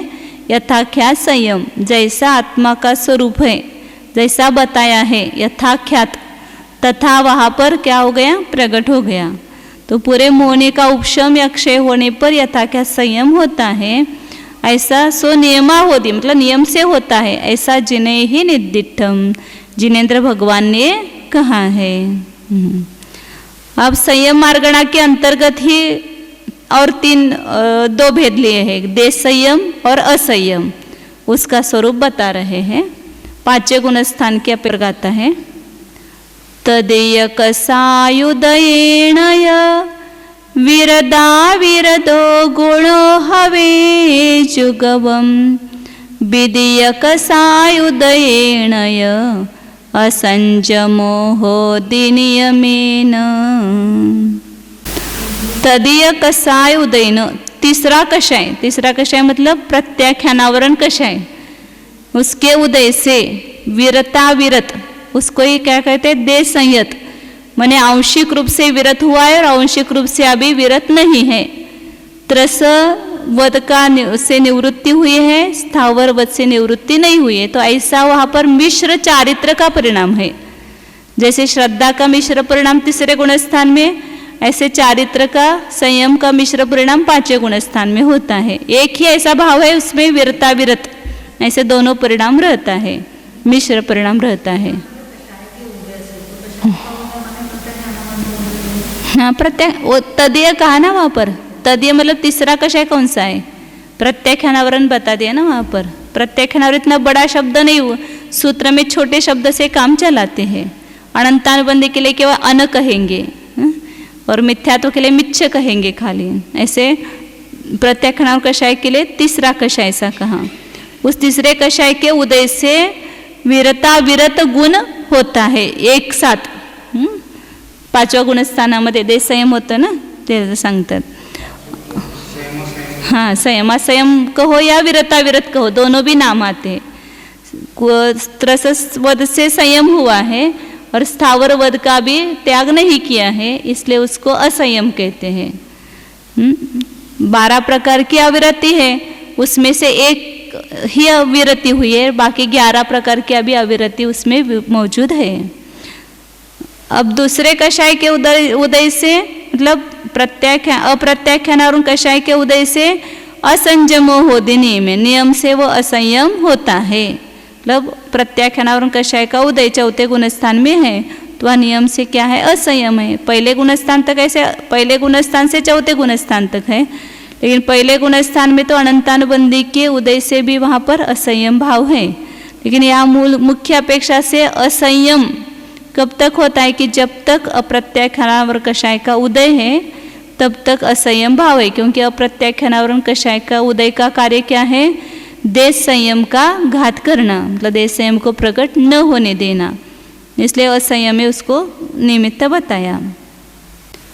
संगह्य सयल संजम मेयजम मनुत्तरम दुर्वगमम जीवो समवहंतो सामाय संजदो होदि। एयजमम अणुत्तरम दुर्वगमम संगह्य, समूहंतो जियो सामाय संजदो होदी। ताकि संपूर्ण संयम रूप एक यम को धारण करके, पहले कैसा है, संपूर्ण सावध्य योग का त्याग।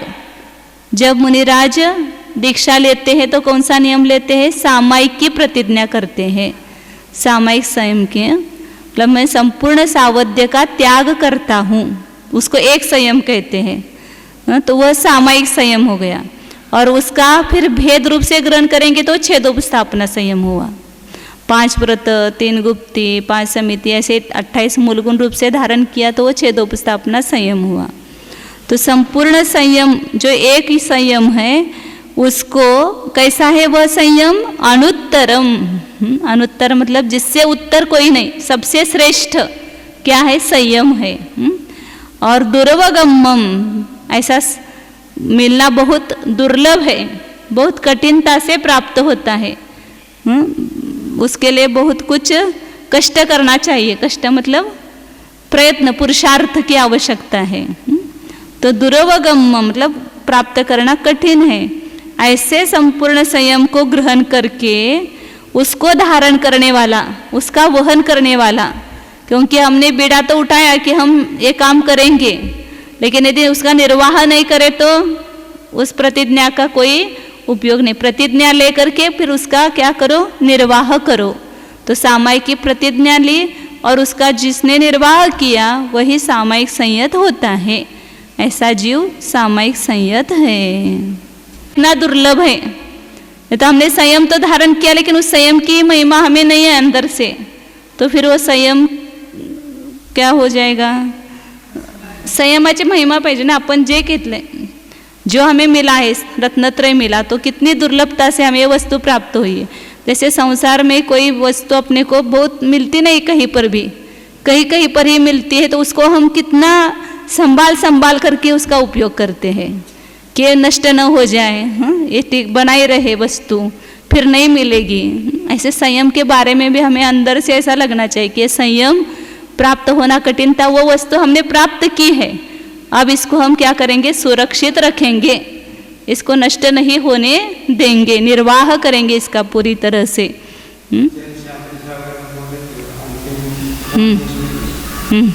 हाँ, बरोबर है। उनका लास्ट अंतिम उपदेश है ना, उसमें संयम धारण करने के लिए मत डरो बाबानो, वो हमारे मराठी में संयमाला भिऊ नका, ऐसा वो मराठी में बोलते हैं। हाँ,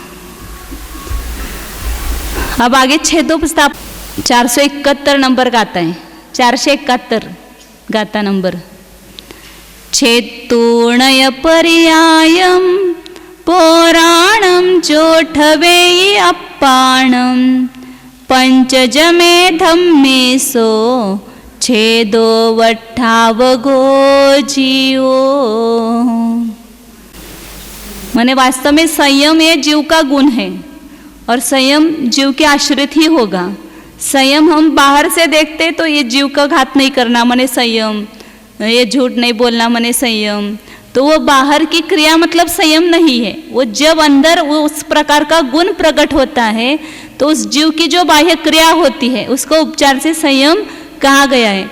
वास्तविक उस जीव का जो परिणाम है वो इतना विशुद्ध बना है कि उसको वहाँ जीवों के घात करने के भाव ही नहीं होते हैं, तो उसको ही भाव संयम का है ना। इसलिए कहा कि छेतून मतलब जीव का परिणाम है, संयम जो है वह बाह्य द्रव्याश्रित नहीं है, जीव की पर्याय है। छेतूनय पर्यायम पुराणम जो ठेवे अपणम, सामायिक का अर्थ क्या किया था? एक संयम को धारण करता है, संपूर्ण सावध्य से निवृत्ति रूप। अब उस संपूर्ण सावध्य की निवृत्ति इसमें पूरा अपने को विस्तार से समझ में नहीं आता है, तो उसके लिए वापस उसके भेद किए। सावध्य मतलब क्या? तो जीवों की हिंसा करना, झूठ बोलना, चोरी करना, ये सब क्या है? सावध्य है। इसलिए फिर एक एक व्रतों को विस्तार से ग्रहण किया, 28 मूल गुणों को धारण किया। तो क्या कहा यहाँ पर? पुराणम पर्यायम छेतूनय अप्पानम जो ठवेई पंचजमे धम्मे। जो पहले सावध्य व्यापार की पर्याय धारण की थी उसको छेद करके, मतलब उसका भेद करके क्या किया, पंचजमे धम्मे, 5 प्रकार के धर्म में, संयम रूप धर्म में 5 महाव्रतों को धारण करना रूप जो संयम धर्म है उसमें जो अपानम ठवे अपने आत्मा को स्थापित करता है, मतलब भेद रूप धर्म, एक संयम में 5 प्रकार के हमने भेद किए, तो उस भेद रूप धर्म में स्थापित किया अपने आत्मा को, वह क्या हो गया, छेदोपस्थापना। या दूसरा भी छेदोपस्थापना का अर्थ होता है संयम में कुछ दोष लगने पर, प्रमाद के कारण दोष लगने पर पुनः संयम में अपने को स्थापन करना, उसको भी छेदोपस्थापना कहते हैं। लेकिन जब यहाँ पर दीक्षा धारण करते तो सामयिक और छेदोपस्थापना इन दोनों संयम की पद प्राप्ति होती है एक साथ, तो वहाँ एक सामयिक संयम की प्रतिज्ञा करना वह सामयिक है, और भेद रूप से अपने धर्मों में, संयम रूप धर्मों में स्थापना करना वह छेदोपस्थापना है। तो इस प्रकार छेदोपस्थापना का स्वरूप बताया, मतलब छेद मतलब भेद रूप से उपस्थापना ही लेना, और छेद मतलब संयम का छेद होने पर पुनः संयम में स्थापित करना, उसको भी छेदोपस्थापना कहते। 2 प्रकार का हो गया छेदोपस्थापन चारित्र।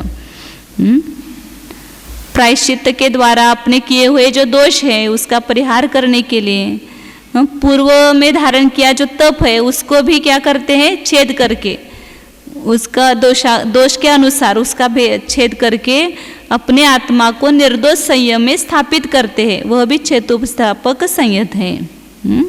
परिहार विशुद्धि संयम, सामयिक और छेदोपस्थापना सभी 6, 7वें गुणस्थानवर्ती मुनिराजों को होता है, लेकिन परिहार विशुद्धि संयम सभी को नहीं होता है, किन्हीं किन्हीं मुनियों को ही होता है। उसका स्वरूप बताते हैं। 472 नंबर का आता है, पंच समिदोति गुत्तो परिहरय सदा विजोहु सावज्जम पंचेक जमो पुरिसो परिहारय संजदो सोहु। पंच समिदो 5 समितियों से सहित है, तिगुत्तो मतलब 3 गुप्तियों से युक्त है, मन वचन काय गुप्ति मतलब शुभ अशुभ मन वचन काय के क्रियाओं से निवृत्त होना, मन में अशुभ भाव नहीं करना और शुभ भाव भी नहीं करना, वह निश्चय गुप्ति है, और अशुभ का परिहार वह व्यवहार गुप्ति है। वचन से मौन धारण करना और शरीर को निश्चल रखना वह काय गुप्ति है। इस प्रकार तीनों गुप्तियों से जो सहित है वह सदा जो सावज्यम परिहरई, सदैव सावध्य का त्याग करता है, मतलब वे परिहार विशुद्धि संयत मुनिराज उनके निमित्त से किसी जीव की विराधना नहीं होती है, वो चलते हैं तो भी प्राणियों का वध नहीं होता है, इसलिए उसको परिहार विशुद्धि कहा है। सावध्य का सदैव त्याग करता है। पंचेक जमो पुरिसो 5 संयमों में से एक यह संयम होता है। ऐसा पुरुष परिहार संजदो हो सोहु, वह परिहार संयत है। उन मुनियों को परिहार संयत कहते हैं। हाँ, संयम मार्गना 7 प्रकार की है, संयम 5 प्रकार का है, और उसमें देश संयम और असंयम ऐसे 2 को जोड़ते तो वो 7 होते हैं। हाँ, परिहार विशुद्धि, परिहार विशुद्धि संयम तो संयम का भेद है ना, उसको शुभ अशुभ या शुद्ध ऐसा थोड़ी कहते। वो जो परिहार विशुद्धि संयत मुनिराज है उनके पास तो सामयिक छेदोपस्थापना संयम भी है ही ना उनके यहाँ। और 7वें 6ठे 7वें दोनों गुण स्थानों में ना, 6ठे और 7वें दोनों गुण स्थान है उनके परिहार विशुद्धि संयम के। नहीं, वो दूसरा कुछ उनका प्रश्न है क्या आपको? प्रवृत्ति रूप मतलब वो मुनियों की प्रवृत्ति बताई जाती है, लेकिन संयम तो वो आत्मा का गुण है ना। वैसे उनके परिणामों की इतनी विशुद्धि है कि उनके निमित्त से वहाँ पर वो प्राणियों का वध नहीं होता है। वो वैसी प्रवृत्ति करना मतलब परिहार विशुद्धि संयम है ऐसा नहीं। इस प्रकार की एक विशिष्ट उनके वो तपस्या आदि के द्वारा ऐसे विशुद्धि प्राप्त होते, वो ज्ञान जो करते प्रत्याख्यान संयम वगैरह का, तो उनके निमित्त से वहाँ पर प्राणियों का वध नहीं होता है। वो बाह्य स्वरूप भी दोनों का बताया जाता है ना वहाँ पर। अंतरंग परिहार विशुद्धि संयम क्या केवल बाह्य क्रिया को कहेंगे क्या? तो एक उस प्रकार की उस जाति की एक प्रकार की वो जीव के परिणामों की विशुद्धि है ना वह। हाँ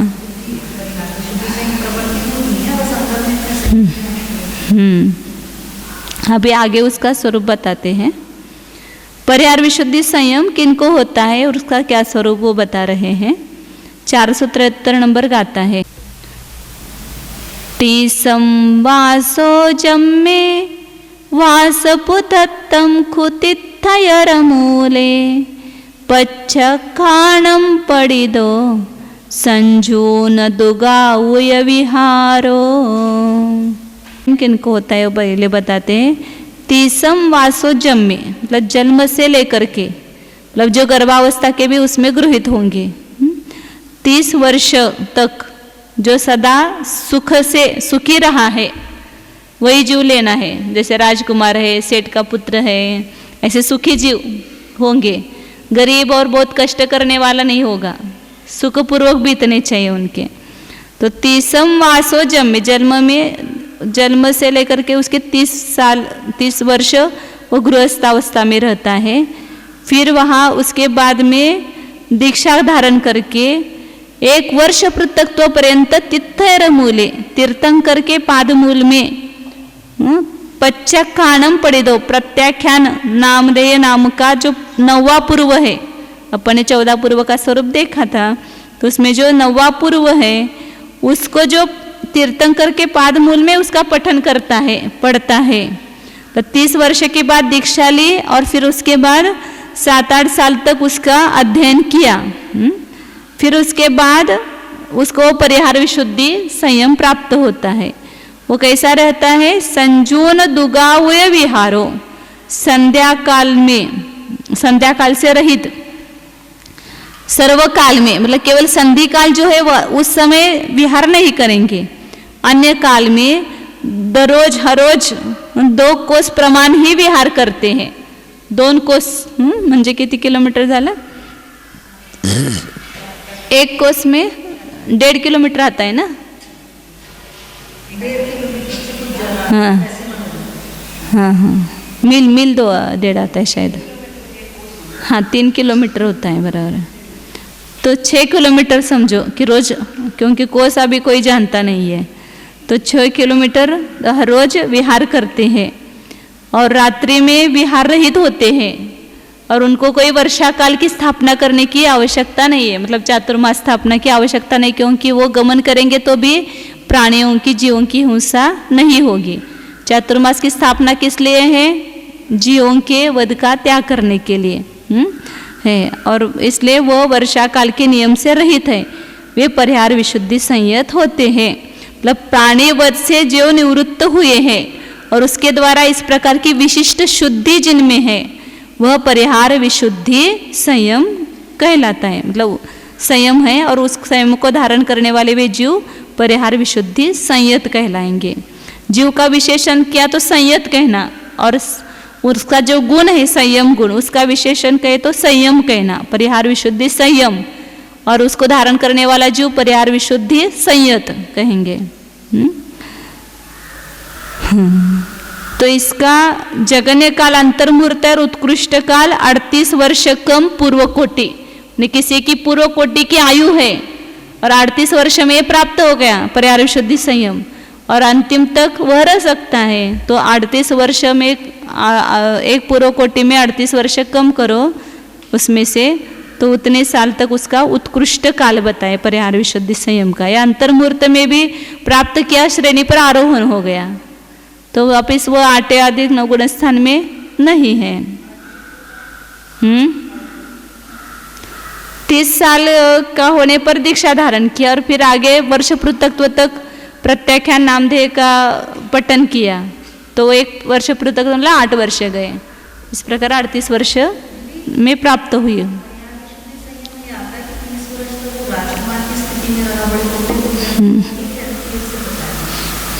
उससे ही होता है परिवार। बराबर है ना। हाँ, मतलब सुखी जीव होना चाहिए। दुख कष्ट से आया हुआ जीव है तो उसको वो उसमें उपयोग जुड़ना वगैरह भी नहीं हो नहीं सकता होगा। प्रत्याख्यान नाम दे का वो पठन करता है ना, तो ऐसी विवक्षा हो सकती है। और कौन सी विवक्षा है पता नहीं इतना तो।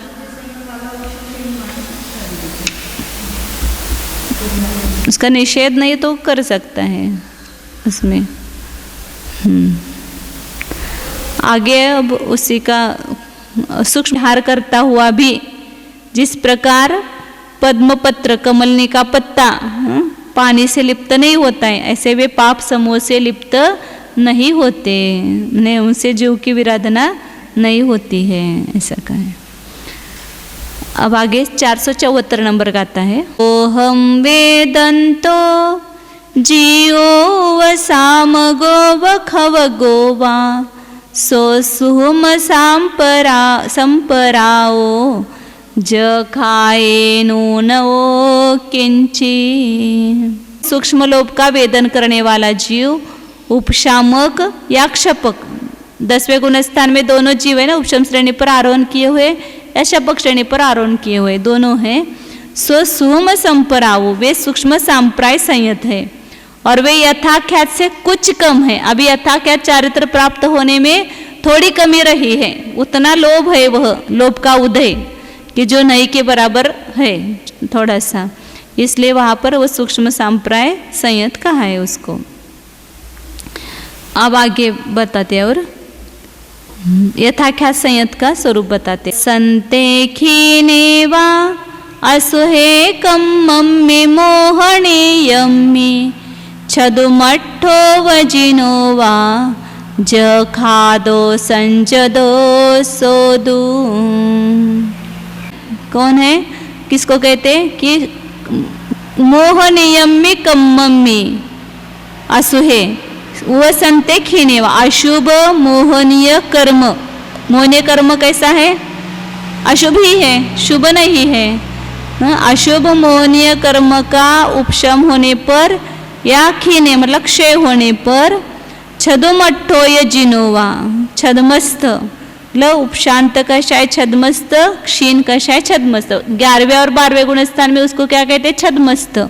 और 13वें गुणस्थान में भी यथाख्यात संयम है तो वो जिन कहा उसको, संयोगी जिन अयोगी जिन, ये सभी यथाख्यात संयत है। विरत का स्वरूप बताते हैं, 7 भेद बताए ना संयम मार्गणा में, उस यथाख्यात संयत बताया। अभी देश विरत बताते हैं। 476 नंबर का आता है। पंचति चौविहे अणुगुण सिक्खा वये ही संजुत्ता उच्चंति देश विरया सम्मा इट्टी झलिय कम्मा। कम्मा ऐसे सुंदर सुंदर विशेषण देते हैं। धूल को झटक दिया है उसने, कर्मरूपी धूलि को। पंचति चौविहे ही, 5 प्रकार के अनुव्रत, 3 प्रकार के गुणव्रत और 4 प्रकार के शिक्षा व्रत। इन 12 व्रतों से जो संयुक्त है वह उसको देश विरत कहते हैं। मतलब मुख्यतः देश संयम के 12 व्रतों को ग्रहण करना वो देश संयम है। और वह कैसा होता है, सम्यक दृष्टि होता है, बिना सम्यक दर्शन के देश संयम की प्राप्ति नहीं होती। तो सम्यक दर्शन से सहित है। और वह कैसा है, झलिय कम्मा, कर्म को झटकने वाला, मतलब जिसने कर्म की निर्जरा की है, क्योंकि हर समय उसकी गुणश्रेणी निर्जरा चल रही है ना, अवस्थित गुणश्रेणी निर्जरा है, इसलिए कर्म निर्जरा को करने वाले वे देश विरत है, ऐसा परमागम में कहते हैं। इसलिए कम से कम हमें देश संयम तो धारण, अभी स्त्री पर्याय में तो देश संयम के से ऊपर चढ़ नहीं सकते हैं, तो लेकिन शुरुआत तो करें देश संयम की, उसकी उत्कृष्टता को अंतिम तक प्राप्त होंगे, लेकिन देश संयम का प्रारंभ तो अपने जीवन में होना चाहिए। कुछ न कुछ कारण बता करके हम क्या करते हैं, जो होता है उसको भी छोड़ देते हैं। जितना निर्दोष पालन कर सकते उतना करना चाहिए। 477 नंबर का आता है। अब ये जो देश विरत है उसके 11 गुण प्रतिमाएं हैं, उस 11 प्रतिमाओं के नाम बता रहे हैं। दंसन वद सामाय पोसह सच्चित्तराय भत्तेय बम्मारंभ परिगह अनुमन मुद्दिठ देश विरदे दे। गाता है ना, ये गाता है। एक नाम का एक देश पूरे नाम में रहता है। राजकुमार, राज कहे तो राजकुमार आ जाता है। ऐसे यहाँ दर्शन कहे तो दर्शन प्रतिमा लेना। व्रत माने व्रत, 12 व्रतों को अंगीकार करना, वह दूसरी व्रत प्रतिमा है। तीसरी सामायिक प्रतिमा है। तीनों काल में संधि काल में सामायिक करना। पोसह मतलब प्रोषद उपवास, अष्टमी 14 उपवास, या उसमें 3 प्रकार का प्रोषद उपवास बताया है, उत्कृष्ट मध्यम जघन्य। फिर सच्चित्त विरत, विरत लगाना आप सब जगह, सच्चित्त विरत, रात्रि भक्त विरत। फिर ब्रह्मचारी, ब्रह्म में ब्रह्मचारी लेना, ब्रह्मचर्य व्रत धारण करना। 6ठी प्रतिमा तक वह अपनी स्त्री के साथ रह सकता है, मतलब उसका ब्रह्मचर्य नहीं है। लेकिन 7वीं प्रतिमा से स्वस्त्री और परस्त्री दोनों का भी त्याग है। त्याग मतलब वहाँ पर घर में रह सकता है, लेकिन वहाँ पर मैथुन सेवन नहीं करेगा। फिर आरंभ त्याग 8वीं प्रतिमा है। परिग्रह त्याग 8वीं प्रतिमा में उसने आरंभ छोड़ दिया, लेकिन अपने नाम पर पैसा रख सकता है, परिग्रह रख सकता है। और 9वीं प्रतिमा में क्या है, उसके परिग्रह का भी त्याग किया, मतलब उसे अपने नाम से कुछ भी नहीं रखेगा, परिग्रह त्याग। लेकिन अनुमति दे सकता है पुत्र आदि को।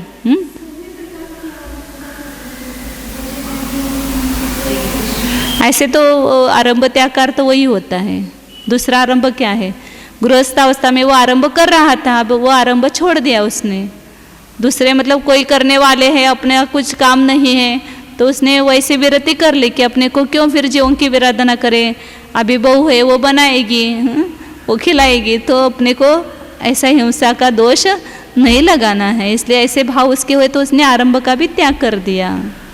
इसलिए गृहस्थ कोई भी मतलब खाना बनाना, पकाना, झाड़ू लगाना ये आरंभ नहीं करना चाहिए। हाँ, अपना अपना रहने की जगह उसको वह मृदु उपकरण के द्वारा साफ कर सकता है, लेकिन ऐसे पूरा झाड़ू लगाना या पानी भरना या ये करना वो नहीं। अपने अपने कपड़े धो सकता है, जितने अहिंसा से धो सके वैसे।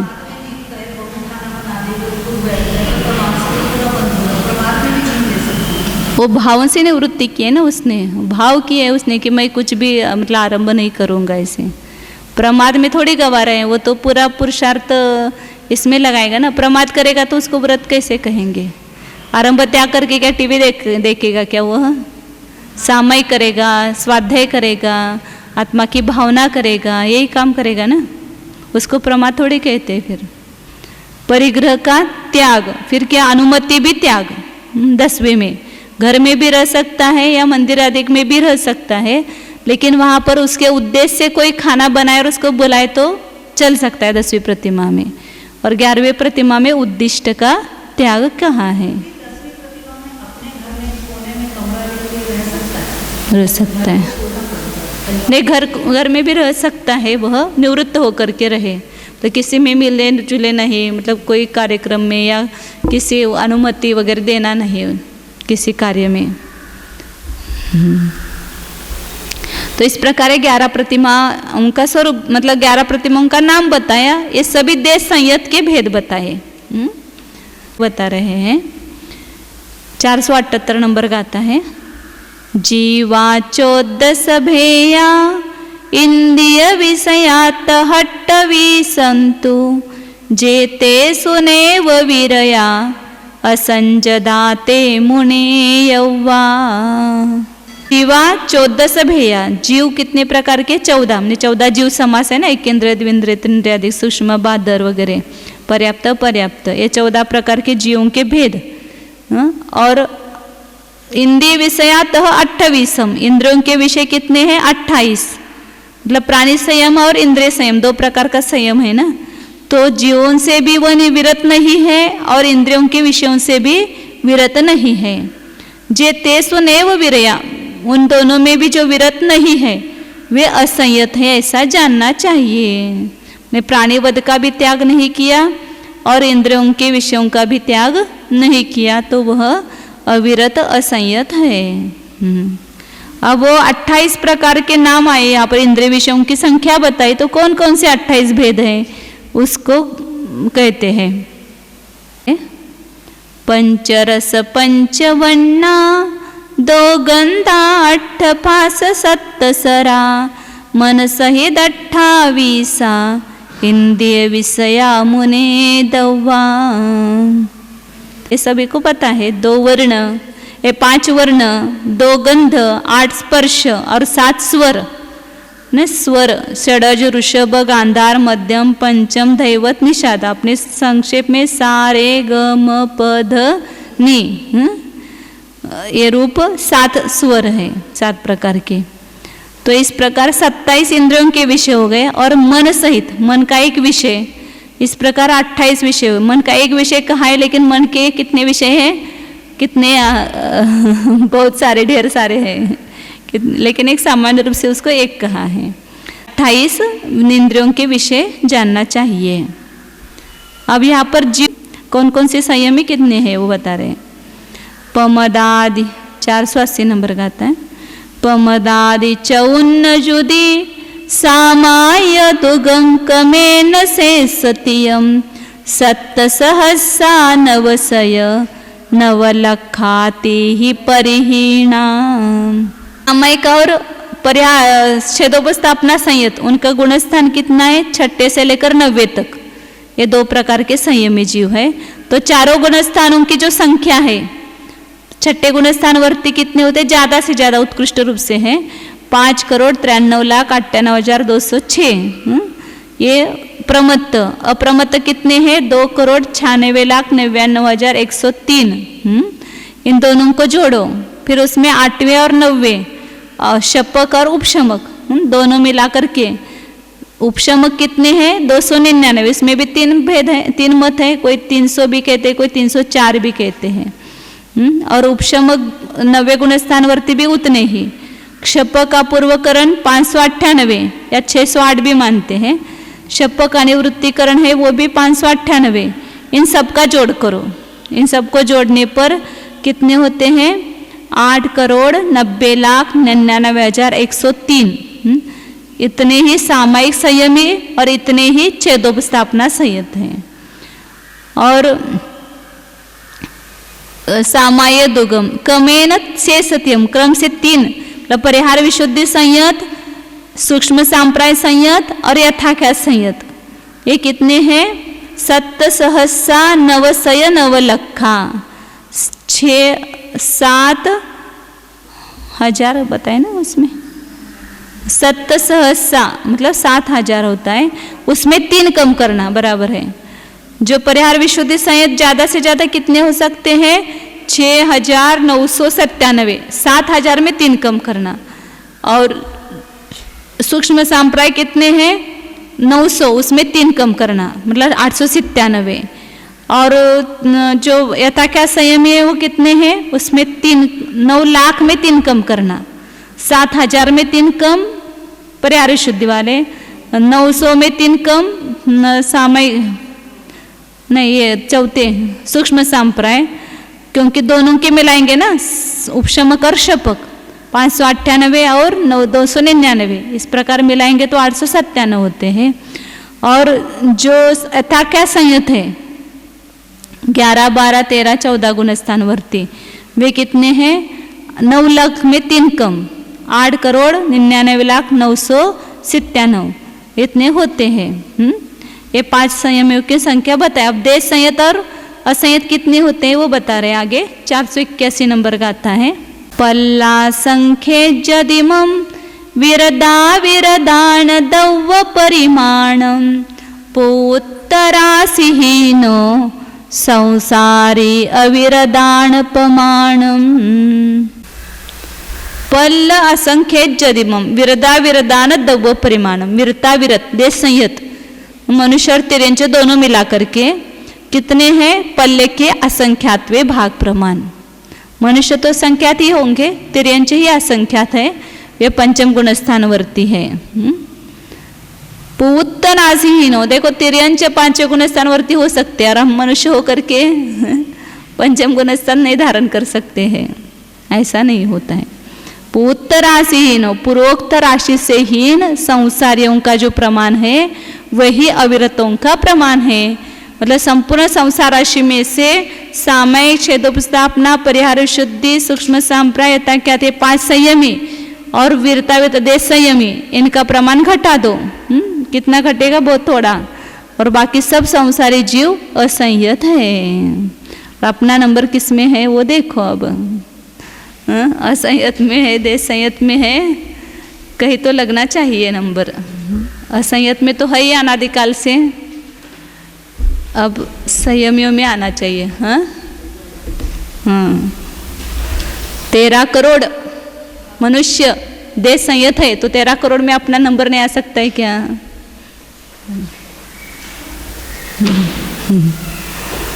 ओ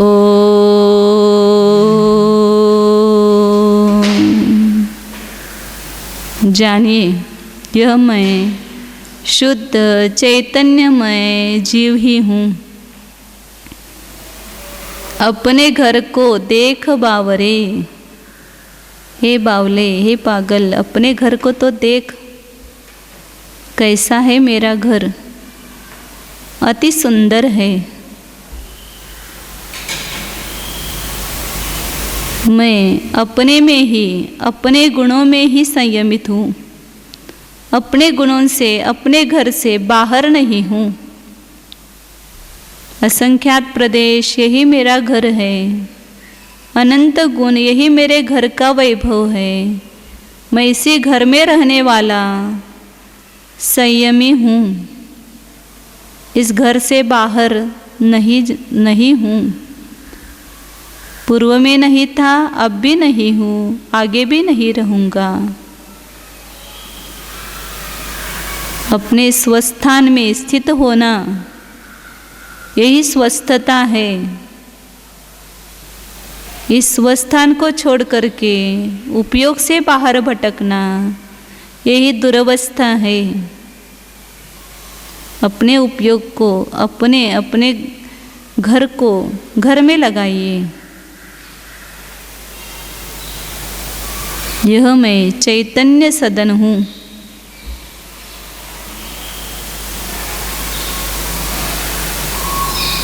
शुद्ध चैतन्य स्वरूप एकत्व विभक्त स्वरूप नित्यानंद स्वरूप शुद्धोहम एकोहम ध्रुवोहम ओम।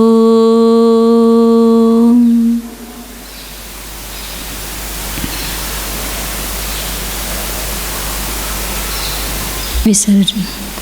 नमो अरिहन्ताणं नमो सिद्धाणं नमो आयर्याणं नमो वज्रायाणं नमो लोहे सब्बसाहो।